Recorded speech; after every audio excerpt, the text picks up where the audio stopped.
Summer 2043, ठीक है। अच्छा, काफी मतलब अगेन वंस अगेन क्वेश्चन सारे जो है ना वो डिफरेंट डिफरेंट हैं और आसान वाले नहीं है, ठीक है जी। तो मजा आएगा, देखते हैं क्या है क्या नहीं। अच्छा, the first question is state what is meant by a gravitational force. तो it is the attractive force mass experiences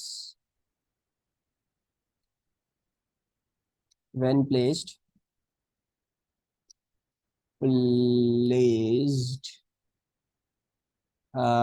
near another mass, या फिर in a gravitational field, ठीक है ना, slash in a gravitational field। actually now a binary star system, तो ये question जो है वो बाइनरी स्टार सिस्टम पे है। Consist of two stars S1 and S2 each in circular orbit. The orbit of each star in the system has a period of rotation t. Observations of the binary star from Earth are represented in figure 1.1। तो ये इस तरह से ये घूम रहा है और पूरे टोटल टाइम पीरियड टी में ये वैसा हो जाता है जैसे शुरू हुआ था, ठीक है। इस डायग्राम का तो कोई हमें कोई फायदा नहीं है, खैर। अच्छा, observe from earth the angular separation of the centres of S1 and S2 is 1.2 into 10⁻⁵ radians. The distance of the binary star system from Earth is 1.5 into 10 to the power 17 meters. Show that the separation d of the centers of S1 and S2 is 1.8 into 10 to the power 12 meters. अच्छा, हमने ये question class में किया हुआ है इन gravitation वाला chapter. सो किधर गया? अच्छा, व्हाट आर दे सेइंग, ये कह रहे हैं कि ये जो बाइनरी स्टार सिस्टम है आपका, ठीक है जी, इसको जब हम अर्थ से देखते हैं ना, तो अर्थ से हमें नजर आता है इनकी एंगुलर सेपरेशन जो है वो 1.2 into the power -5 रेडियंस है। So from the earth we see that there is an angle of 1.2 into 10 to the power -5 radians, ठीक है जी। Now you can clearly see कि ये एंगल जो है बहुत ज्यादा छोटा है, यानी मतलब ये पूरे सर्कल का अगर हम एंगल देख रहे हैं तो बेसिकली इतना सा है। It is something like this, बहुत ही पतला सा छोटा सा। तो for all practical purposes the length isn't curved, ठीक है जी, तो हमें कर्व लेंथ देने की जरूरत भी नहीं है, ये स्ट्रेट लेंथ भी हमारे लिए चल जाएगी। That is the thing that we need to realise in this question. अच्छा, then the distance of the binary star system from earth is 1.5 into 10⁻17। तो वो कह रहे हैं भाई ये वाला डिस्टेंस 1.5 into 10⁻17 है, फॉर एग्जाम्पल, ठीक है जी। मैं अगर बीच से भी बोलूँ तो मतलब तकरीबन वही है, क्योंकि इतना छोटा सा गैप है इन सब में, तो बराबर बराबर ही कह लेते हैं, ठीक है। हमें कह रहे हैं सेपरेशन इज दिस मच, तो सेपरेशन हम दिखा देते हैं using S equals to R theta. So S आ गया 1.5 into 10⁻17 और थीटा हमारे पास आ गया 1.2 into 10⁻⁵। What is the answer that we're getting? Yeah. Right. So it should be coming out to be a 1.8 into 10 to the power 12. यही आ रहा है? Okay, जी, perfect. अच्छा, now the stars S1 and S2 rotate with the same angular velocity. बहुत important, हर binary star system में angular velocity भी same होती है, टाइम पीरियड भी सेम होता है, और ये दोनों चीजें सिमिलर होती हैं। अच्छा, as shown figure 1.2, point P is at a distance x from the center of star S1. The period of rotation of the stars is 44.2 years. Calculate the angular velocity omega. तो how do I work out the omega? 2 pi over t. Very good. So omega equals to 2 pi over t. अच्छा, now 2 pi, now t is in seconds, तो हम जो है वो इसको 44.2 years को, सबसे पहले एक ईयर में 365 डेज होते हैं, देन हर डे में 24 घंटे होते हैं, देन हर घंटे में 60 मिनट होते हैं, फिर हर मिनट में 60 सेकेंड होते हैं, ठीक है। So let's do this and find out what our answer is coming out to be. 4.507 into 10 to the power -9। Thank you. अच्छा, और ये हो जाएगा correct to two significant just 4.5, sorry correct to two significant क्यों लिख रहा हूँ मैंने ये इस्तेमाल किए ना, 3 सिग्निफिकेंट वैल्यू इस्तेमाल करिए। So will go quote it to 4.51 into 10 to the power -9। अच्छा, now by considering the forces acting on two stars, by considering the forces acting on the two stars, show that the ratio of the mass of the stars is given by mass of S1 upon mass of S2 equals to d minus x upon x. कैसे दिखाएं इसको कि इनके ratio, masses के ratio कैसे निकाल सकते हैं हम? एनी अप्रोच जो दिमाग में आ रही है, let's try it, let's do something, करते हैं, कुछ स्टार्ट करते हैं. सो mv² upon r. Hmm you're saying के we do mv² upon r. उसके आगे वी से कि ये जो दोनों की जो सेंट्रीपिटल फोर्सेस है वो बराबर है. Are you trying to tell me that? और फिर तुम कह रही हो हम mv² अपॉन r से दोनों साइड करके और कर लें. यस. अच्छा. Now the problem with this thing is के,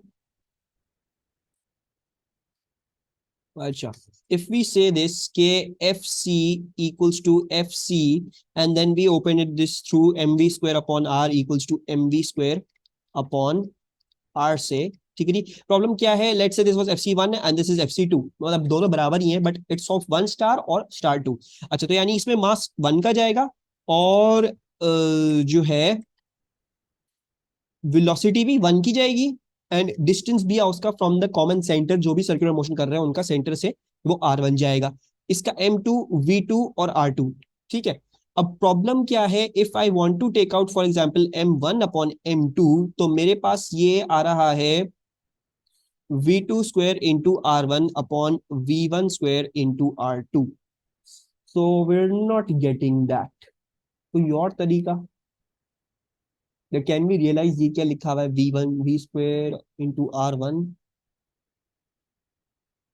ऐसे नहीं हो रहा. How about we use the mr omega squared वाली अप्रोच, वो इस्तेमाल कर सकते हैं.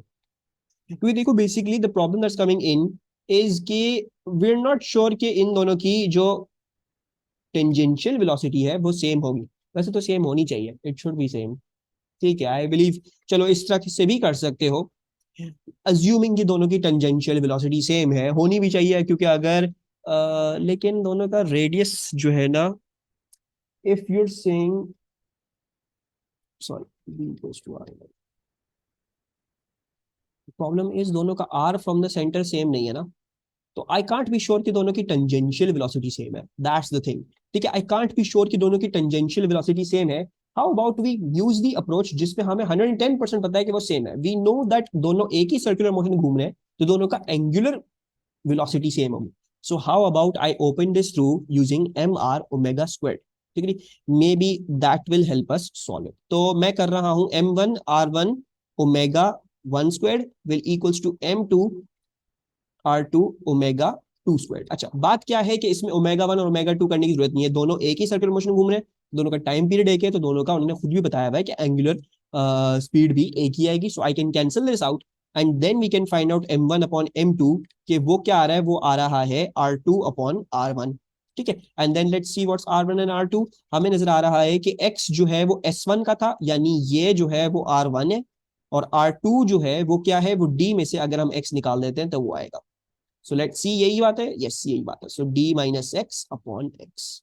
ठीक है, तो it is probably better to go with the omega वाली अप्रोच. इन जो जो ग्रेविटेशन वाला चैप्टर है उसमें बहुत कम ये v² वाली अप्रोच है. मे बी फॉर एग्जांपल जो काइनेटिक एनर्जी कैलकुलेशन थी वहां पे थी, मतलब अक्सर बेस्ड ओमेगा होता है. एंड इसमें भी दिस इज वेरी जो है वो कह लो कि ये जो बाइनरी स्टार सिस्टम्स के हैं इनके दो ही सवाल हैं मेरे ख्याल से पास्ट पेपर्स में. तो ये दोनों सिमिलर ही हैं जैसे जब भी आए हैं. And this helps using the omega, क्योंकि ओमेगा कैंसिल आउट हो जाता है. ठीक है. अच्छा, कोई और अगर करता F G equals to F C से, वो भी कर सकता है, लेकिन वो कर लेता तो उसके पास वो आंसर नहीं आता, तो फिर इवेंचुअली उसको यहीं पे ही आना होता. अच्छा, the mass m1 of star 1 is given by the expression gm1 equals to d square d minus x omega square, where g is the gravitational constant.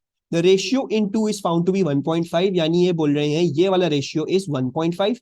Use data from B and your answer in C1 to determine the mass M1. ठीक है जी, निकाल लेते हैं, हमें कोई मसले की बात नहीं है. भाई हमें क्या बोल रहे हैं? G जो है वो ग्रेविटेशनल कांस्टेंट है, तो 6.67 इंटू 10⁻⁻11. हमें निकालना क्या है? हमें M1 निकालना है, वो हम निकाल लेंगे, हमें उसमें भी कोई परेशानी की बात नहीं है. अच्छा, फिर क्या बोल रहे हैं? D square into D minus x. अच्छा, उन्होंने सबसे पहले तो ये बोला है कि ये जो इधर नीचे कर देते हैं m1 अपॉन m2, ये 1.5 है, और m1 upon m2 d minus x upon x के बराबर था, तो वो भी 1.5 के बराबर आ गया. ठीक है जी. तो सबसे पहली बात तो ये निकलती है कि जो हमारा d माइनस एक्स है वो 1.5x। ठीक है जी, आई कैन डू दैट। एक तो मैं ये काम कर सकता हूं। दूसरी बात ये देखोगे कि ये जो d है, this we worked out already. ये d जो है वो ये इन दोनों के बीच का डिस्टेंस है, जो 1.8 इन 12 हमने निकाला था। सो इससे मेरी आसान हो जाएगा कि मुझे d माइनस एक्स भी बचल गया। हाउ अबाउट चलो करना तो शुरू करते, थोड़ा बहुत तो करना शुरू करते हैं, फिर आगे देखते हैं कितना होता है। अच्छा, डी स्क्वेयर क्या है? डी स्क्वेयर तो ऑब्वियसली ये वाला डिस्टेंस है जो हमने निकालता स्क्वायर, तो 1.8 इंटू 10 पावर 12 होल स्क्वायर। ठीक है जी, ये आ गया इन दोनों का डी स्क्वायर। अच्छा, D minus X is 1.5x। अच्छा, now do we have by any means X? X हमने कहीं भी निकाला?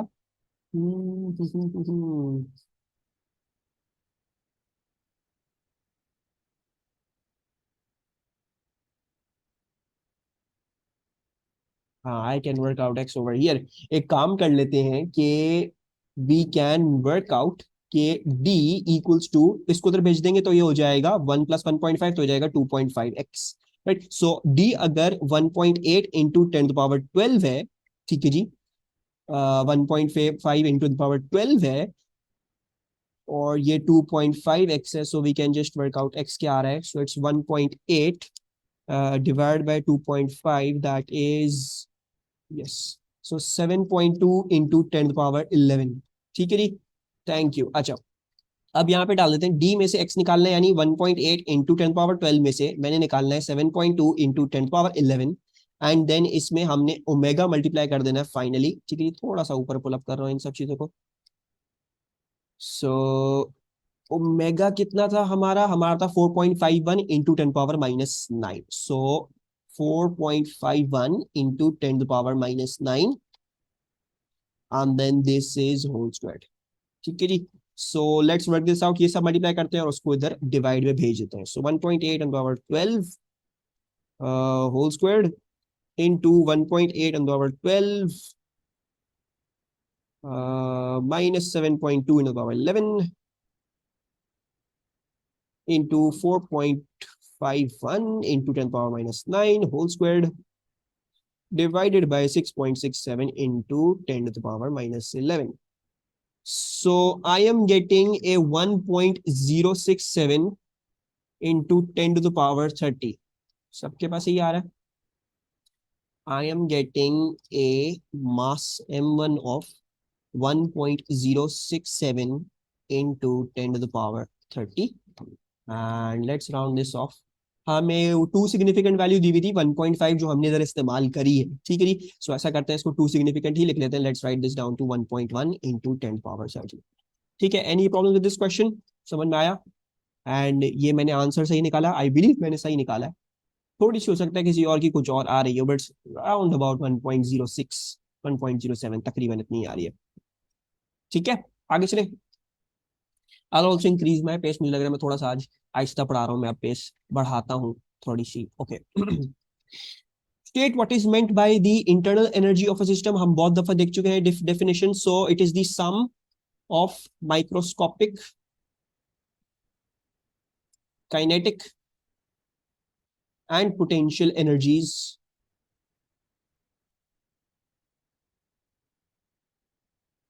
of the particles in a system due to their random motion. Due to their random motion, that should be good enough. अच्छा, उसके बाद आ जाओ। By reference to intermolecular forces, explain why the change in internal energy of a gas is equal to the change in total kinetic energy of its molecules.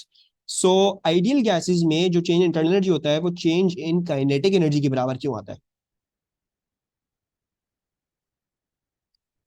Because there is no intermolecular forces in ideal gas. Very good. So ideal gases do not have intermolecular forces. So there is no potential energy between particles. ठीक है जी। Therefore, ठीक है, I believe मैंने सही तरह लिख दिया है। सो हाँ, बस लिख लेते हैं, therefore internal energy equals to the total kinetic energy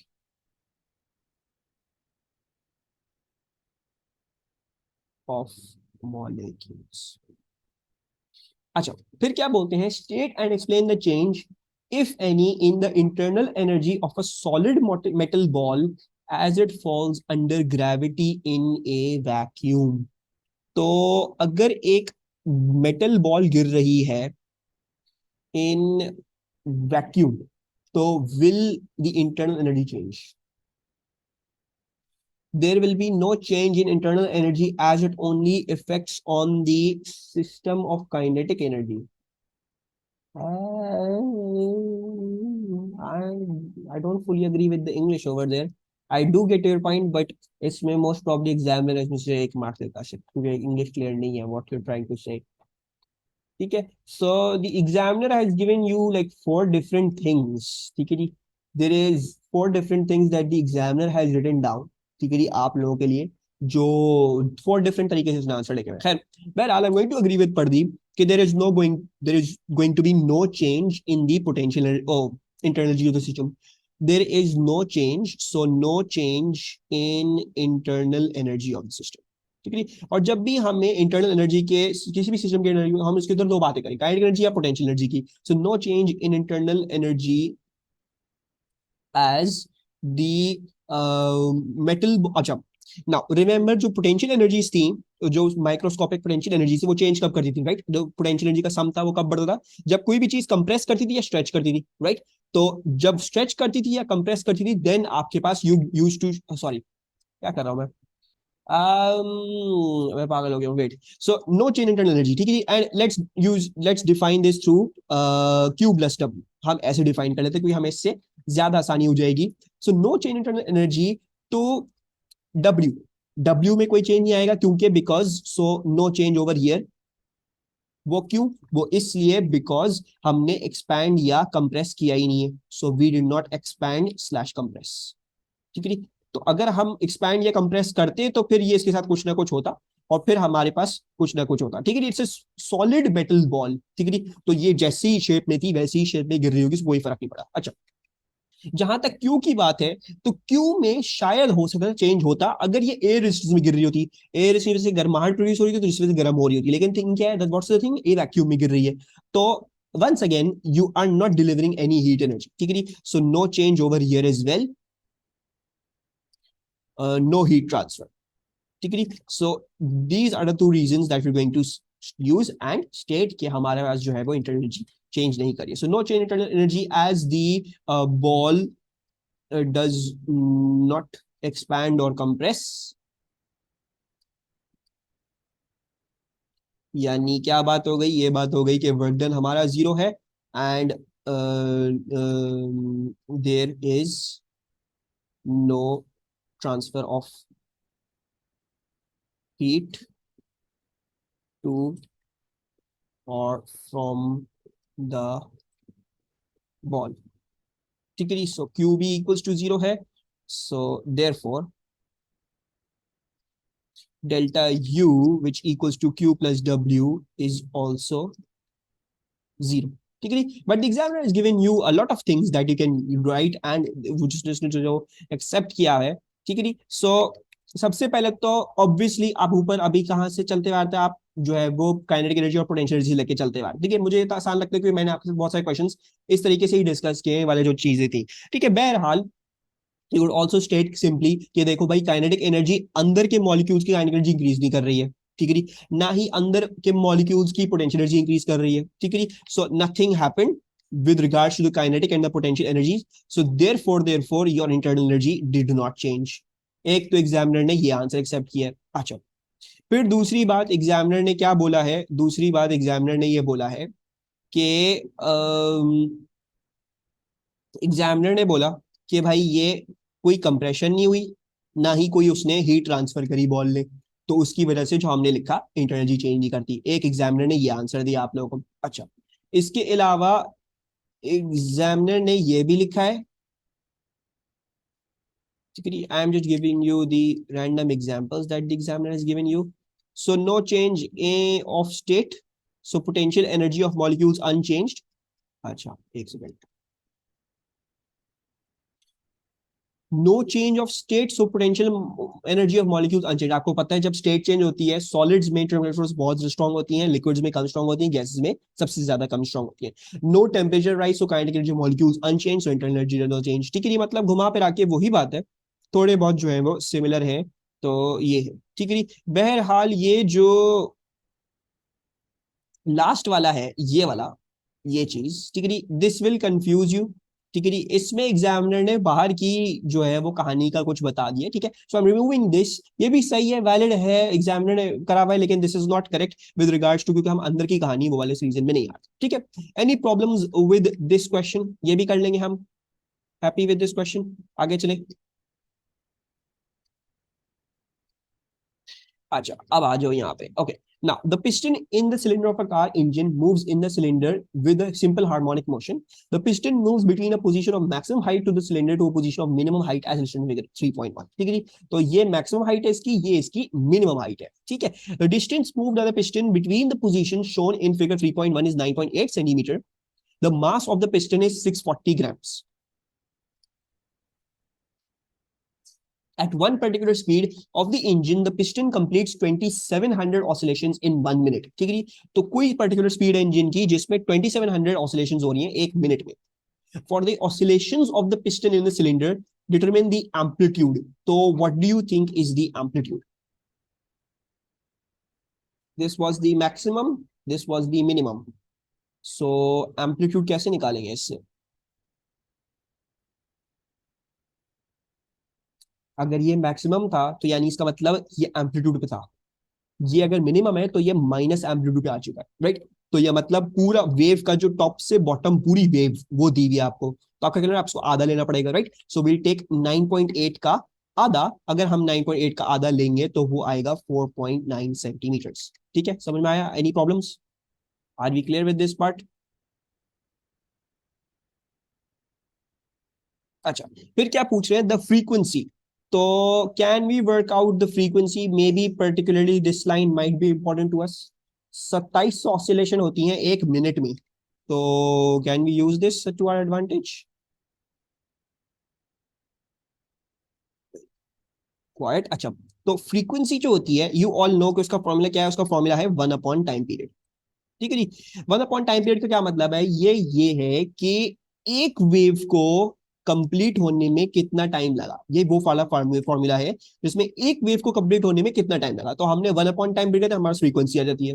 ठीक है जी। अच्छा, नाउ 1/2700, नॉट 1/2700, ये मिनट्स में। ठीक है जी, तो हमें इसको सेकेंड्स में करना पड़ेगा। ठीक है जी, दूसरी बात ये हम 2700/60 करेंगे। ठीक है, थोड़ा सा देख लेते हैं, थोड़ा सा देख लेते हैं, कोई मसले की बात नहीं है।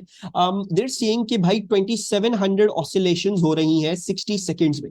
ठीक है, 2700 ऑसिलेशन हो रही है 60 सेकेंड्स में। हमें क्या निकालना है? फ्रीक्वेंसी क्या थी? कितना टाइम लगता है एक ऑसिलेशन को, right. The time period is how much time it takes for one oscillation. So what is the time that we are getting? वो टाइम पीरियड होगा obviously for one oscillation. So let's work out कि ये time period हमारे पास क्या आ रहा है। What do we get as our time period? So ये और ये, so it's going to be 60 over 2700, right? So time period equals to 60 over 2700. So it's coming out to be, या बल्कि चलो ऐसे ही रखो इसको। और अब हमें क्या निकालना है? हमें फ्रीक्वेंसी निकालनी है, विच इज 1/टाइम पीरियड। तो 1 अपॉन ये चीज कर दें, what is the answer coming out to B?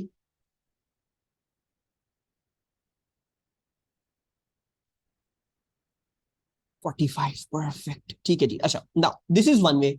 ठीक है, फ्रीक्वेंसी का एक और, ये तो फ्रीक्वेंसी का वाला फॉर्मूला है, बेस वाला फॉर्मूला जो सबको याद है, 1/टाइम पीरियड मान लेते हैं। ठीक है, फ्रीक्वेंसी का अगर दूसरा फॉर्मूला देखें तो वो क्या है? वो ये है भाई, कितनी नंबर ऑफ वेव्स बनी in what time. It is how many waves formed in what time. ये टाइम टाइम पीरियड नहीं है, ये एक वेव का टाइम नहीं है, ये है कितनी वेव्स बनी कितने टाइम में। तो आप फिर एक वेव का टाइम निकाल सकते हो बहुत आसानी से। यू कैन जस्ट पुट 2700/60, बात वही हो जाएगी, इसी का रेसिप्रोकल करना था, वही चीज आ रही, ठीक है, उससे भी 45 ही आएगा आपके पास आंसर। अच्छा, the maximum speed, how do I work out the maximum speed of this? कोई फॉर्मूला जो हमने मैक्सिमम स्पीड का पढ़ा हो? एनी फॉर्मूला भी रिमेंबर? हमने थोड़े दिन पहले भी वापस रिवाइज किया था वो वाला फॉर्मूला। वो कौन सा फॉर्मूला जो मुझे मैक्सिमम स्पीड देगा? So I believe we can work out the maximum speed using v naught, which is omega x naught, right? So v naught equals to omega x naught. Omega कैसे आ सकता है? Omega हम यहां से निकाल सकते हैं, that will become 2 pi and then 45, ये आ गया हमारा ओमेगा, and x naught क्या है? We just work that out, that's 4.9 centimeters. So into 4.9 into 10 to the power minus 2. So हमारे पास आंसर क्या आ रहा है? 13.85. नाउ फॉर आवर एप्लीकेशन हम लेके चल रहे थे टू सिग्निफिकेंट, हमें टू सिग्निफिकेंट, हम इसको भी टू सिग्निफिकेंट लिखेंगे, हम इसको 14 कर देंगे, ठीक है जी। लेकिन बहुत राउंडिंग हो रही तो हम 13.85 चूज करने की कोशिश करेंगे जब हमें अगर आगे पूछता है। The speed when the top of the piston is 2.3 centimetre below its maximum height. अच्छा, the speed when the top of the piston is 2.3 centimeter below its maximum height. Okay, now एक ही फॉर्मूला है, I told you do not need to know any differentiation और anything, हमेशा ये दूसरा way out होता है। आपको ये, अगर आपको वेलोसिटी निकालनी किसी भी पर्टिकुलर डिस्टेंस पे, तो वो कैसे निकलती है? तो उसका फॉर्मूला क्या है? That is v squared equals to omega squared x not squared minus x squared, ठीक है जी। So this is the formula that we use, ठीक है। अगर ये याद ना हो तो कोई मसले की बात नहीं है, ठीक है जी, कोई मसले की बात नहीं है, ये याद करना भी बहुत मुश्किल है। What you can do is you can go over here to your formulas and you'll see ये रहा, v equals to plus minus omega root of x naught square minus x square, मैंने v square कर दिया दोनों sides को, तो v square equals to omega square x naught square minus x square, ये हो गया, ठीक है, यहाँ पे लिखा हुआ है ये। तो you do not need to know any differentiation or anything, आप ऐसे ही कर सकते हो इसको। let's now put the things in over here। अच्छा, now omega square again 2 pi और 45 square से निकाल लेते हैं, तो 45 और फिर इस पूरे को हमने स्क्वायर करना है। अच्छा, एक्स नॉट स्क्वायर, अच्छा एक्स नॉट स्क्वायर क्या था हमारा? एक्स नॉट जो था वो 4.9 था, ठीक है जी, इसको कन्वर्ट कर लेंगे पहले तो 4.9 into 10 power minus 2 whole square. दूसरी बात ये एक्स स्क्वायर, ठीक है जी। अच्छा, क्या बोल रही हैं? This was 2.3 centimetre below its maximum height. I will not put in 2.3, क्यों? ऐसा क्यों नहीं भाई? देखो वेव कुछ ऐसी है, ठीक है जी, लेट्स ड्रॉ द वेव, थोड़ा सा वो देखें कि आई एम जस्ट सपोजिंग कि साइन वेव है, ठीक है, हो सकता है कॉस वेव हो, बट कोई फर्क पड़ता नहीं है, as long as simple harmonic motion, वो वेव वाला तो आ ही रहा है, ठीक है। अच्छा, ये क्या बोल रहे हैं? ये बोल रहे हैं कि आपका एम्पलीट्यूड तो आपको पता है वो 4.9 सेंटीमीटर है, वो बोल रहे हैं 4.9 से 2.3 हम बिलो हैं, तो दैट मींस 4.9 माइनस 2.3, यानी हम अभी कहां पे हैं? हम अभी 2.6 पे हैं कहीं, ठीक है, maybe somewhere over here या maybe over there, so we are somewhere over at 2.6, ठीक है। तो डोंट पुट इन गलती से 2.3, क्योंकि 2.3 is not the actual displacement, 2.3 बोला हुआ है आप एम्पलीट्यूड से नीचे हो, so we shall be putting in 2.6, so 2.6 into 10 to power minus 2 and then whole square, और ये आ गया ये। सो एंड देन फाइनली इसको स्क्वायर रूट भी कर लेना पूरा आंसर को, ताकि हम एक ही दफा में ये सब कुछ निकाल लें, ठीक है। क्लास भी स्टार्ट हो जाएगी, लेट्स सी, और फिर इसको कंटिन्यू करते हैं। डिड आई स्क्वायर एवरीथिंग सही तरह से? Yes I did. 11.74, thank you Kashish. अच्छा, the acceleration of the piston varies, हमें ऑलरेडी पता है वो एक्सेलरेशन भी सिंपल हार्मोनिक, मतलब it is also going in the wave like form. अच्छा, determine the resultant force on the piston that gives rise to its maximum acceleration. So they're asking you कि resultant force निकाल दो जिससे आपको maximum acceleration निकल रही आ रही है, ठीक है। So can we work out that maximum resultant force जो हमें मैक्सिमम एक्सेलरेशन दे रही है? What formula should I be using? Acceleration से फोर्स कैसे निकालते हैं? F equals to ma. So if I know the mass of the piston, ठीक है, if I can somehow get that maximum acceleration, मैं maximum force भी निकाल लूंगा। तो अगर मैं a नॉट डाल दूंगा मेरे पास F नॉट ही आएगी। अच्छा, a नॉट कहां से आएगा? we know amplitude, we also know the frequency, omega भी पता है, and we recall the formula कि a not equals to omega square x not. So that means omega square कैसा, वही 2 pi and then 45 and then whole square and then x not जो था वो 4.9 into 10⁻⁻2 था, ठीक है। और ऐसा करते हैं, एक साथ ही डाल देते हैं, तो एफ नॉट क्या हो जाएगा, ग्राम्स में था ना इसका मास, कितना में मास था इसका, 640 ग्राम्स था। So this becomes 640 into 10⁻⁻3। A not हमारे पास आ गया 2 pi 45 square into 4.9 into 10⁻⁻2. So we should be able to get our final answer from here directly.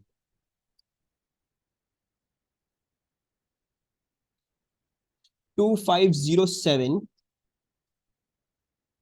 2507.037, ठीक है। तो करेक्ट टू सिग्निफिकेंट कितना लिखूं इस आंसर को,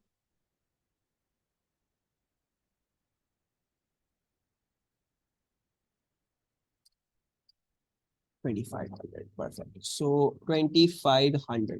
अच्छा, next up. By reference to an ultrasound wave, state what is meant by specific acoustic impedance. तो specific acoustic impedance क्या थी? What do we remember about this specific acoustic impedance?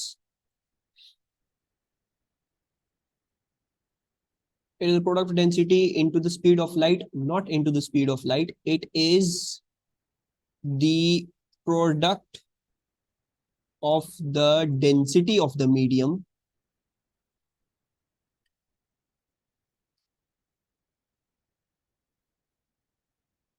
into the speed of sound in that medium, ठीक है जी, not into the speed of light.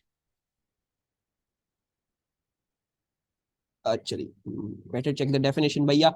अच्छा फिर आ जाओ, फिर an ultrasound wave is incident normally and on the boundary between two media, ठीक है जी। The media have specific acoustic impedance Z1 and Z2. State how the ratio intensity of ultrasound reflected from boundary over intensity of ultrasound incident on boundary, यानी याद होगा ये क्या बोल रहे हैं, ये बोल रहे हैं जो रिफ्लेक्ट हुआ आई आर अपॉन इंसिडेंट, ये क्या था, डज एनीवन रिमेंबर ये, इसको क्या सिंबल था इसका, I R upon I I, do we remember what was this called, this was called the linear absorption coefficient, this was the absorption coefficient which was denoted by alpha, right? So the ultrasound wave is incident normally on the boundary between two media, the media have specific coefficients z1 and z2. Alpha कैसे देते थे, you used to work out alpha by z2 minus z1 upon z2 plus z1 whole square, यानी मतलब delta z upon sum of z whole square, ठीक है। तो ये बोल रहे हैं कि ये जो अल्फा है ये बता दो how does it very, depend, अच्छा ये बोल रहे हैं state how the ratio depends on the relative magnitudes of Z1 and Z2। तो Z1 एंड Z2 की जो मैग्नीट्यूड्स हो सकते हैं, ठीक है जी, एक दूसरे के relative, how does the ratio very with that, how does, हमने बहुत दफा देखा है सवाल, हमने क्या देखा है, हमने देखा है कि जब आपका Z2 और Z1 का जो डिफरेंस है, जब वो बहुत सिमिलर हो जाता है Z2 और Z1, तो उनका डिफरेंस बहुत छोटा आता है, क्लोज टू जीरो आता है। उसकी वजह से क्या होता है, उसकी वजह से आपकी जो रिफ्लेक्शन होती है वो भी कम से कम होती है, ठीक है। So it's closer to one, this alpha becomes closer to one, क्योंकि फैक्टर है एक, 0 से 1 के बीच में ही आ सकता है। तो जब आपके Z2 और Z1 बहुत ज्यादा सिमिलर होते हैं तो अल्फा बहुत छोटा था, यानी it becomes very very close to zero, not too close to one, close to zero. अच्छा, इसी की अब रिवर्स कहानी, अगर Z2 और Z1 बहुत ज्यादा डिफरेंट हो जाते हैं, मतलब Z2 और Z1 एक बहुत बड़ा है एक बहुत छोटा है, तो उससे क्या होता है, उससे ये होता है कि अल्फा फिर क्या होता है, it comes out really big, तो उसकी वजह से most of the sound is reflected. So we shall write about this. So if Z2 and Z1 are similar, ठीक है जी, या फिर close to each other, then the ratio is close to zero, right? It's close to zero. And if Z2 and Z1 are very different, then the ratio is close to 1, right?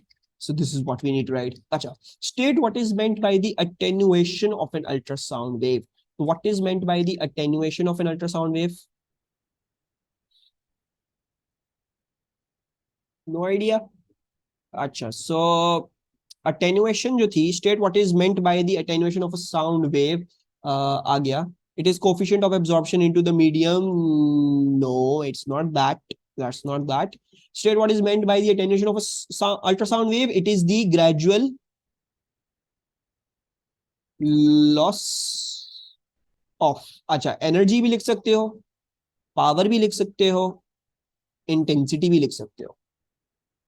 It is the gradual loss of power, energy या intensity as the ultrasound propagates through the medium. ठीक है जी. अच्छा, जो प्रदीप आप बोल रहे हो वो था yes, it is similar to damping. ठीक है, डंपिंग डैम्पिंग है. और जो आप बोल रहे हो वो लीनियर एब्जॉर्प्शन कोफिशिएंट की होगी. ठीक है जी. So the gradual loss of energy, power, intensity as the ultrasound propagates through the medium.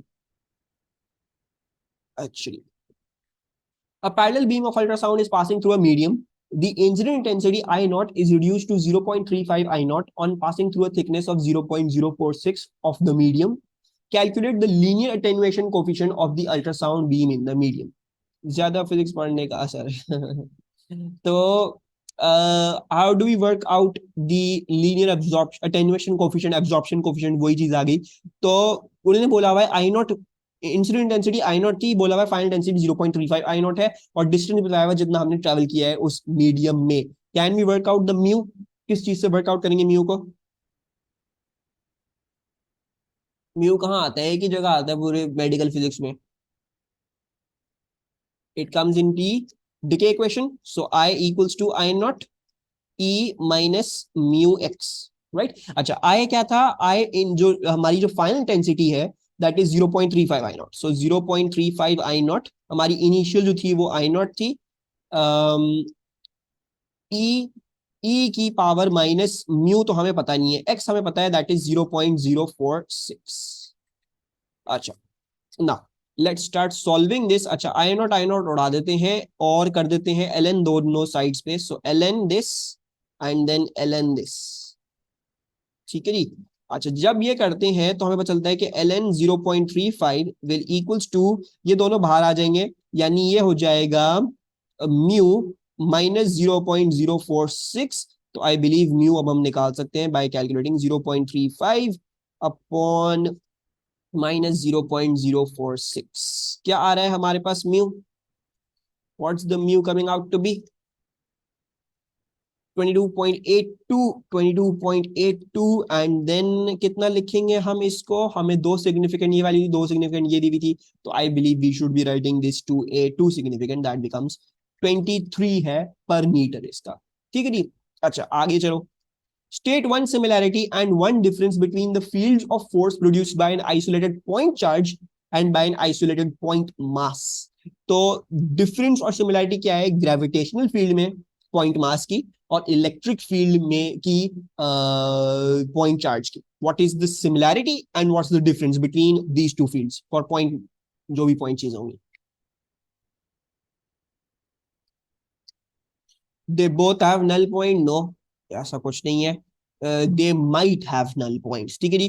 तो they're not talking about two charges, they're talking about एक पॉइंट चार्ज और एक पॉइंट मास. उन दोनों की जो फील्ड लाइंस बनेंगी पॉइंट मासेस या एक पॉइंट चार्ज की अलग अलग. ठीक है जी. तो वो उनमें सिमिलैरिटी क्या? What's the similarity? जब हम बनाते हैं तो हम क्या सिमिलर दिखाते हैं दोनों में? Just think about that. जब एक पॉइंट चार्ज या पॉइंट मास की फील्ड बना रहे हो तो क्या सिमिलर दिखाते हो दोनों में?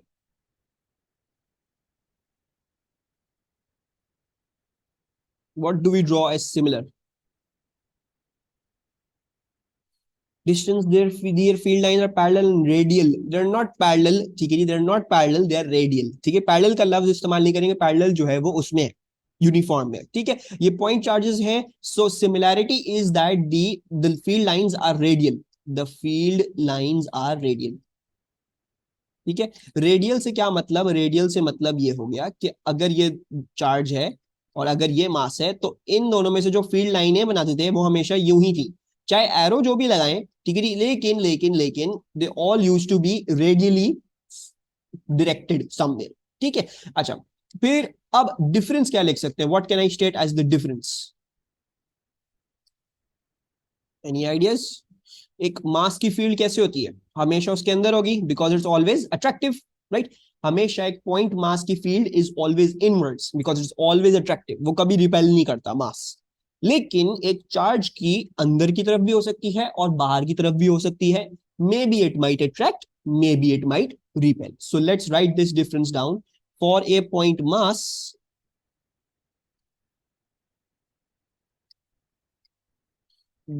the field lines are always attractive, yeah, the field is always attractive between fields of force, so the field is always attractive,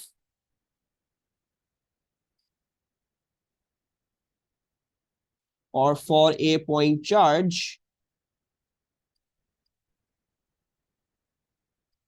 it might be attractive or repulsive.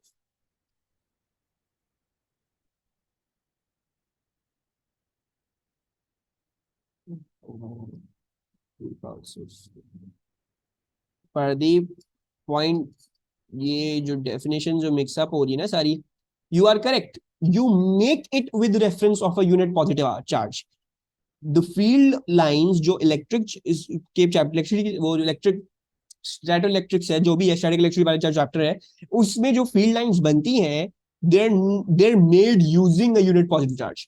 उसमें फील्ड लाइंस सिर्फ unit unit positive charge की है, मतलब वो ये बनती है कि अगर एक पॉजिटिव चार्ज है तो जब मैं इसके आस पास में कोई एक यूनिट पॉजिटिव चार्ज रखूंगा तो उसको क्या होगा, वो उसको हमेशा रिपेल करेगा, it will always try to push it away. लेकिन अगर मैं इसी यूनिट पॉजिटिव चार्ज को किसी नेगेटिव चार्ज के करीब रख दूं तो फिर यही फील्ड क्या बनती है, यही फील्ड क्या बनती है, it becomes attractive, right. So don't mix that up, ये इस यूनिट पॉजिटिव चार्ज की फील्ड नहीं है, ये इनकी फील्ड्स हैं जो किसकी मदद से बनाई गई हैं, इस यूनिट पॉजिटिव चार्ज की मदद से बनाई गई हैं एट ऑल पॉइंट्स, तो they can be repulsive and they can be attractive, ठीक है। सो ये है दोनों के बीच में डिफरेंस। अच्छा, फिर आ जाओ यहाँ पे, an isolated solid metal sphere of radius r has charge plus q as illustrated in figure 5.1, ठीक है। तो स्फीयर ए है, चार्ज प्लस क्यू है, और ये पी है जो डिस्टेंस है टू आर के, ठीक है। Point P is a distance two R from the surface of the sphere, determine an expression that includes the terms r and q for the electric field strength E at point P। Electric field strength का formula क्या था, it was not k q q over r square, it was k q over r square, ठीक है। के Q over R square था। अच्छा, अब क्योंकि वो एक्सप्रेशन आपसे मांग रहे हैं बाकायदा, तो आप फिर के वाली नहीं, आप फिर 1/4 पाई ई नॉट से करके आओगे इसको। अच्छा, अब क्या बोला जा रहा है, हमें हमें ये बोला जा रहा है कि इसका चार्ज जो है वो प्लस क्यू है, और जो डिस्टेंस है फ्रॉम द सेंटर वो 2r प्लस आर यानी 3r। सो दैट मीन्स के वैसा का के को हम हटा देते 1/4 पाई ई नॉट लिख देते हैं। सो सबसे पहले तो ऊपर क्यू चला गया, और नीचे जो है वो के जो है 4 पाई ई नॉट हो गया, तो 4 पाई ई नॉट, और डिस्टेंस हमारा क्या है, हमारा डिस्टेंस है 2r प्लस आर यानी 3r, so 3r and then whole square, ठीक है। तो ये क्या बन गया, ये बन गया q अपॉन 3 का स्क्वायर 9 होता है, 9 इंटू 4 36 हो जाता है, 36 pi e not r। This is what you are getting, so I will write this down, q divided by 36 pi e not r, ठीक है। ये सब नीचे डिनोमिनेटर में, तो इसको ब्रैकेट्स में यूं डाल। Any problem with this part, और इस सुपर वाला पार्ट भी प्रदीप आपका जो कंफ्यूजन थी वो क्लियर हो गई। अच्छा, नेक्स्ट अब क्या बोल रहे हैं, वो ये बोल रहे हैं कि a second identical solid metal sphere B is now placed near sphere A, ठीक है जी। तो ए के करीब एक बी रख देते हैं।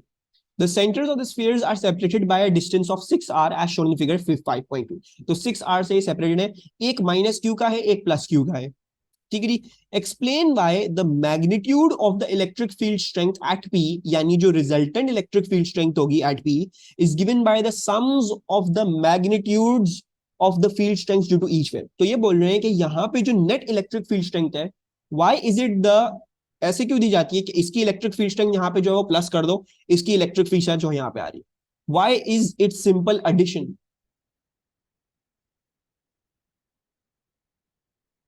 If I want to find the net electric field strength, तो इसकी इलेक्ट्रिक फील्ड स्ट्रेंथ यहाँ पे जो आ रही है वो ऐड कर दो इसकी इलेक्ट्रिक फील्ड की स्ट्रेंथ के साथ जो यहाँ पे आ रही है. So why is it simple addition? Why is it not subtraction? Null point की वजह से? नोप नोप नोप नोप नोप नोप. सो ये पॉजिटिव चार्ज है. पॉजिटिव चार्ज की फील्ड कैसे बनती है? अपने आप से दूर बनती है.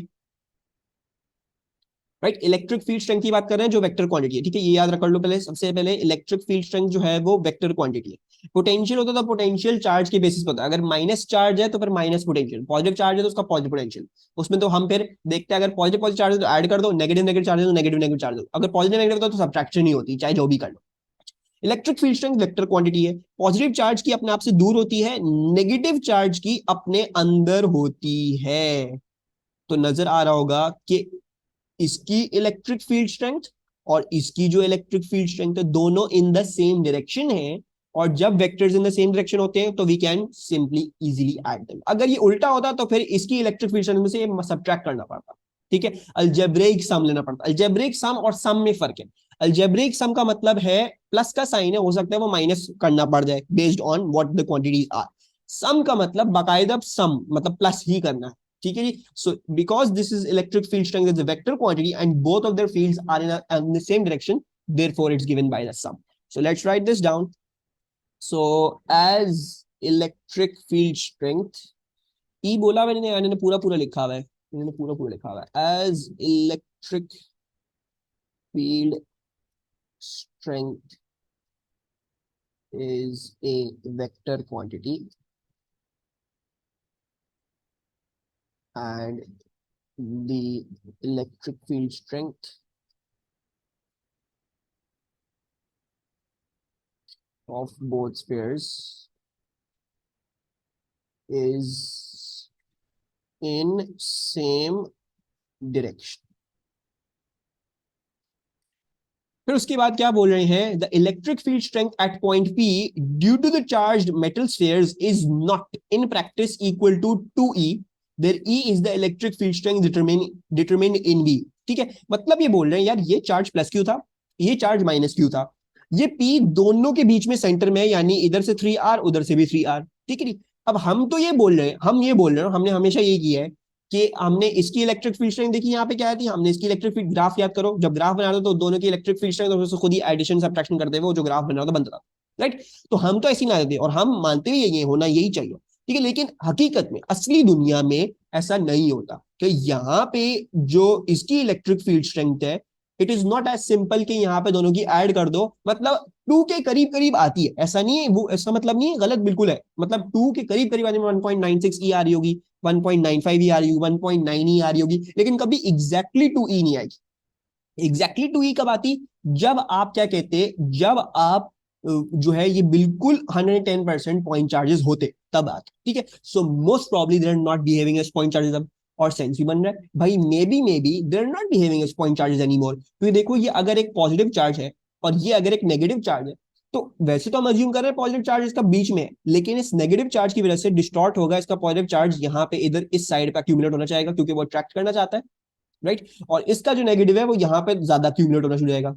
तो मसला क्या होगा कि अब चार्ज पूरे स्फीयर पे इवनली डिस्ट्रीब्यूट नहीं है कि हम कहें पॉइंट चार्ज बीच में आ गया. Right. So that's the problem. This is why we can not say कि हम दोनों की इलेक्ट्रिक फील्ड स्ट्रेंथ ऐड कर देंगे, क्योंकि फॉर्मूला अब वो पॉइंट चार्ज वाला नहीं है. अब फॉर्मूला वो सिंपल के क्यू ओवर आर स्क्वायर नहीं है, अब कुछ और हो गया है बिकॉज ऑफ दिस स्मॉल जो दोनों के बीच में अट्रैक्शन है उनकी वजह से उनके चार्जेस जो है वो डिसबैलेंस हो गए हैं, पूरे स्फीयर पे यूनिफॉर्म डिस्ट्रीब्यूट नहीं है, तो इसलिए हम उनको पॉइंट चार्जेस नहीं कह सकते. ठीक है. So let's write this down. I am going to write this down. 2 marks का है. So let's write this down. So the charges attract each other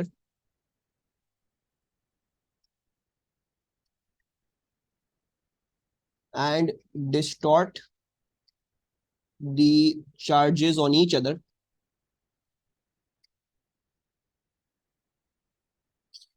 which makes them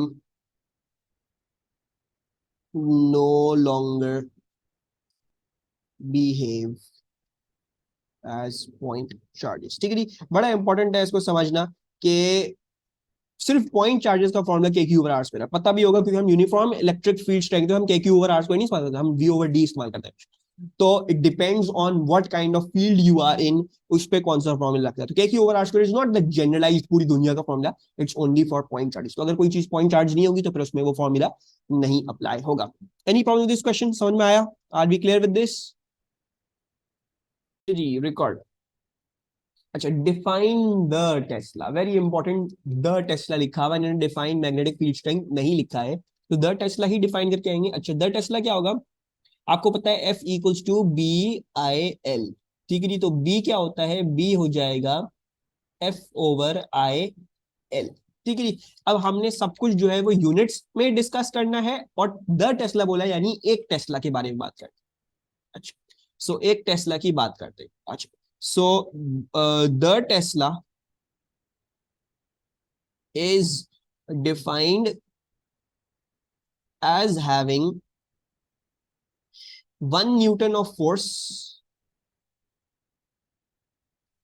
on a current carrying conductor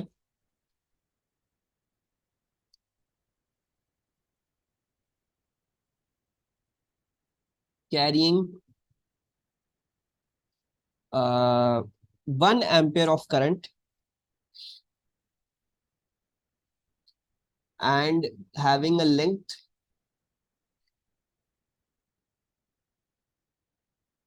of 1 meter in yeah, and having a length of 1 meter placed perpendicular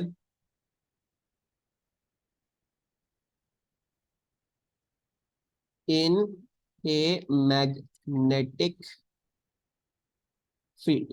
ये हो गया हमारा the Tesla. अच्छा, सही हो गया। अच्छा, magnet produces a uniform magnetic field of flux density B in the space between its poles, ठीक है। तो नॉर्थ और साउथ के बीच में ये मैग्नेटिक फील्ड स्ट्रेंथ यूनिफॉर्म सी बनी होगी, ठीक है। A rigid copper wire carrying a current is balanced on a pivot, pivot ये रहा। Part P Q L M of the wire is between the poles of the magnet as restrain figure 8.1। तो ये कोई तार है, ठीक है जी। ये कोई इस तरह से तार है, यहाँ पे उन्होंने कोई वेट डब्ल्यू लगाया हुआ है बैलेंसिंग के लिए, ठीक है जी। ये बेसिकली कुछ ये इस तरह से तार है, जो इस तरह से है, तो ये टिप अप इधर हो सकती है, ठीक है। अच्छा, पीछे से इधर कोई वेट लगाया हुआ है, और इधर से आगे से ये type of like square coil type बना दिया इन्होंने इसको, ठीक है जी। इन्होंने कुछ ऐसा ऐसा रेक्टेंगुलर शेप सा बना दिया, और इस रेक्टेंगुलर शेप को उन्होंने क्या कर दिया, उन्होंने इसको मैग्नेटिक फील्ड रख दिया। अच्छा, नेक्स्ट आ जाओ। अच्छा, फिर दिखा रहे हैं हमें the section of the wire between the poles of the magnet shown figure 8.2। तो थोड़ा सा जूम्ड इन व्यू दे दिया, ये नॉर्थ और साउथ पोल्स के बीच में ये जो कहानी है, ये आपको इस तरह से बना के दे दिया। अच्छा, ये नॉर्थ पोल, ये south pole. Explain why section Q L of the wire does, explain why section Q L of the wire gives rise to a moment about the pivot. अच्छा जी, तो मोमेंट क्या था? मोमेंट आई होप सबको याद हो, moment क्या था? मोमेंट था force into perpendicular distance from the pivot. अच्छा, पिवट तो ये है, ठीक है जी। अगर ने पिवट बोला तो उसका मतलब पिवट इसको एज्यूम करेंगे, तो पिवट तो यहाँ है, कोई ना कोई परपेंडिकुलर डिस्टेंस होगा और कोई ना कोई फोर्स होगी। अच्छा, नाउ सबसे पहले तो let's try to work out force अगर है या नहीं, और कैसी है कैसी नहीं। सो वी कैन सी कि क्यू एल ऐसा है। दूसरी बात ये, करंट भी अगर हम देख लें, करंट जो है वो ऐसे जा रहा है, ठीक है जी। उसका मतलब है ये पी क्यू में नीचे आ रहा है, ठीक है जी। इट्स कमिंग लाइक दिस, फिर क्यू एल से यूं जाता है और एल एम से वापस ऊपर जाता है, ठीक है जी। अच्छा, अब हमने इस पे लिखना है कि क्यू एल जो है, अब obviously let's try to find out the force that is acting on Q L. तो क्यू एल पे कोई फोर्स एक्ट कर रही है, सबसे पहला सवाल ये। और अगर एक्ट कर रही है तो फिर किस डायरेक्शन में एक्ट कर रही है, क्या हो रहा है क्या नहीं हो रहा है? How do we do this question?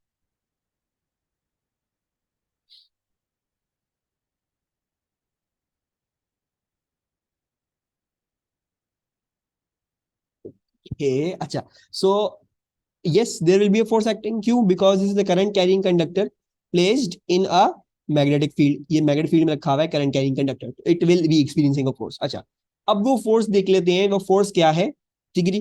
तो लेफ्ट हैंड फ्लेमिंग रूल से निकलेगी, नॉर्थ टू साउथ, यानी हमारी ये वाली पॉइंटर वाली नॉर्थ टू साउथ यूं जा रही है, right from right to left. आप लोग मेरे साथ फॉलो अलोंग करो। करंट कैसा है? करंट इनटू द पेज है, पीछे की तरफ जा रहा है, right. So it is into the page. तो फोर्स अगर एक्सटेंड कर लोगे तो फोर्स नजर आ रही है, एक फोर्स होगी वायर पे जो एक्ट कर रही है वर्टिकली डाउनवर्ड्स। ठीक है जी। सो हमारे पास कोई ना कोई फोर्स एक्ट कर रही है that is vertically downwards. Now we can see कि अगर अगर ये कोई फोर्स है that is acting vertically downwards यहां से, तो लाजिमन क्या हो रहा होगा, लाजिमन ये हो रहा होगा कि अगर पिवट यहाँ पे आपका, अगर आपका पिवट यहाँ है, तो is there some perpendicular distance, तो yes there is some perpendicular distance between the two things. वो कैसे आ जाएगा, वो आ जाएगा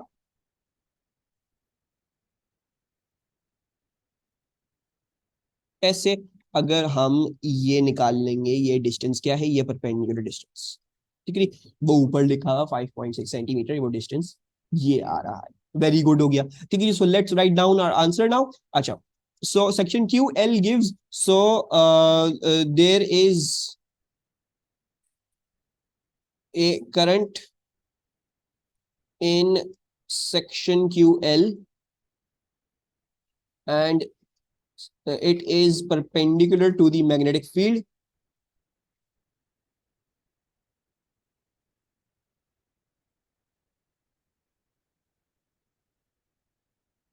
Hence, using left hand Fleming rule,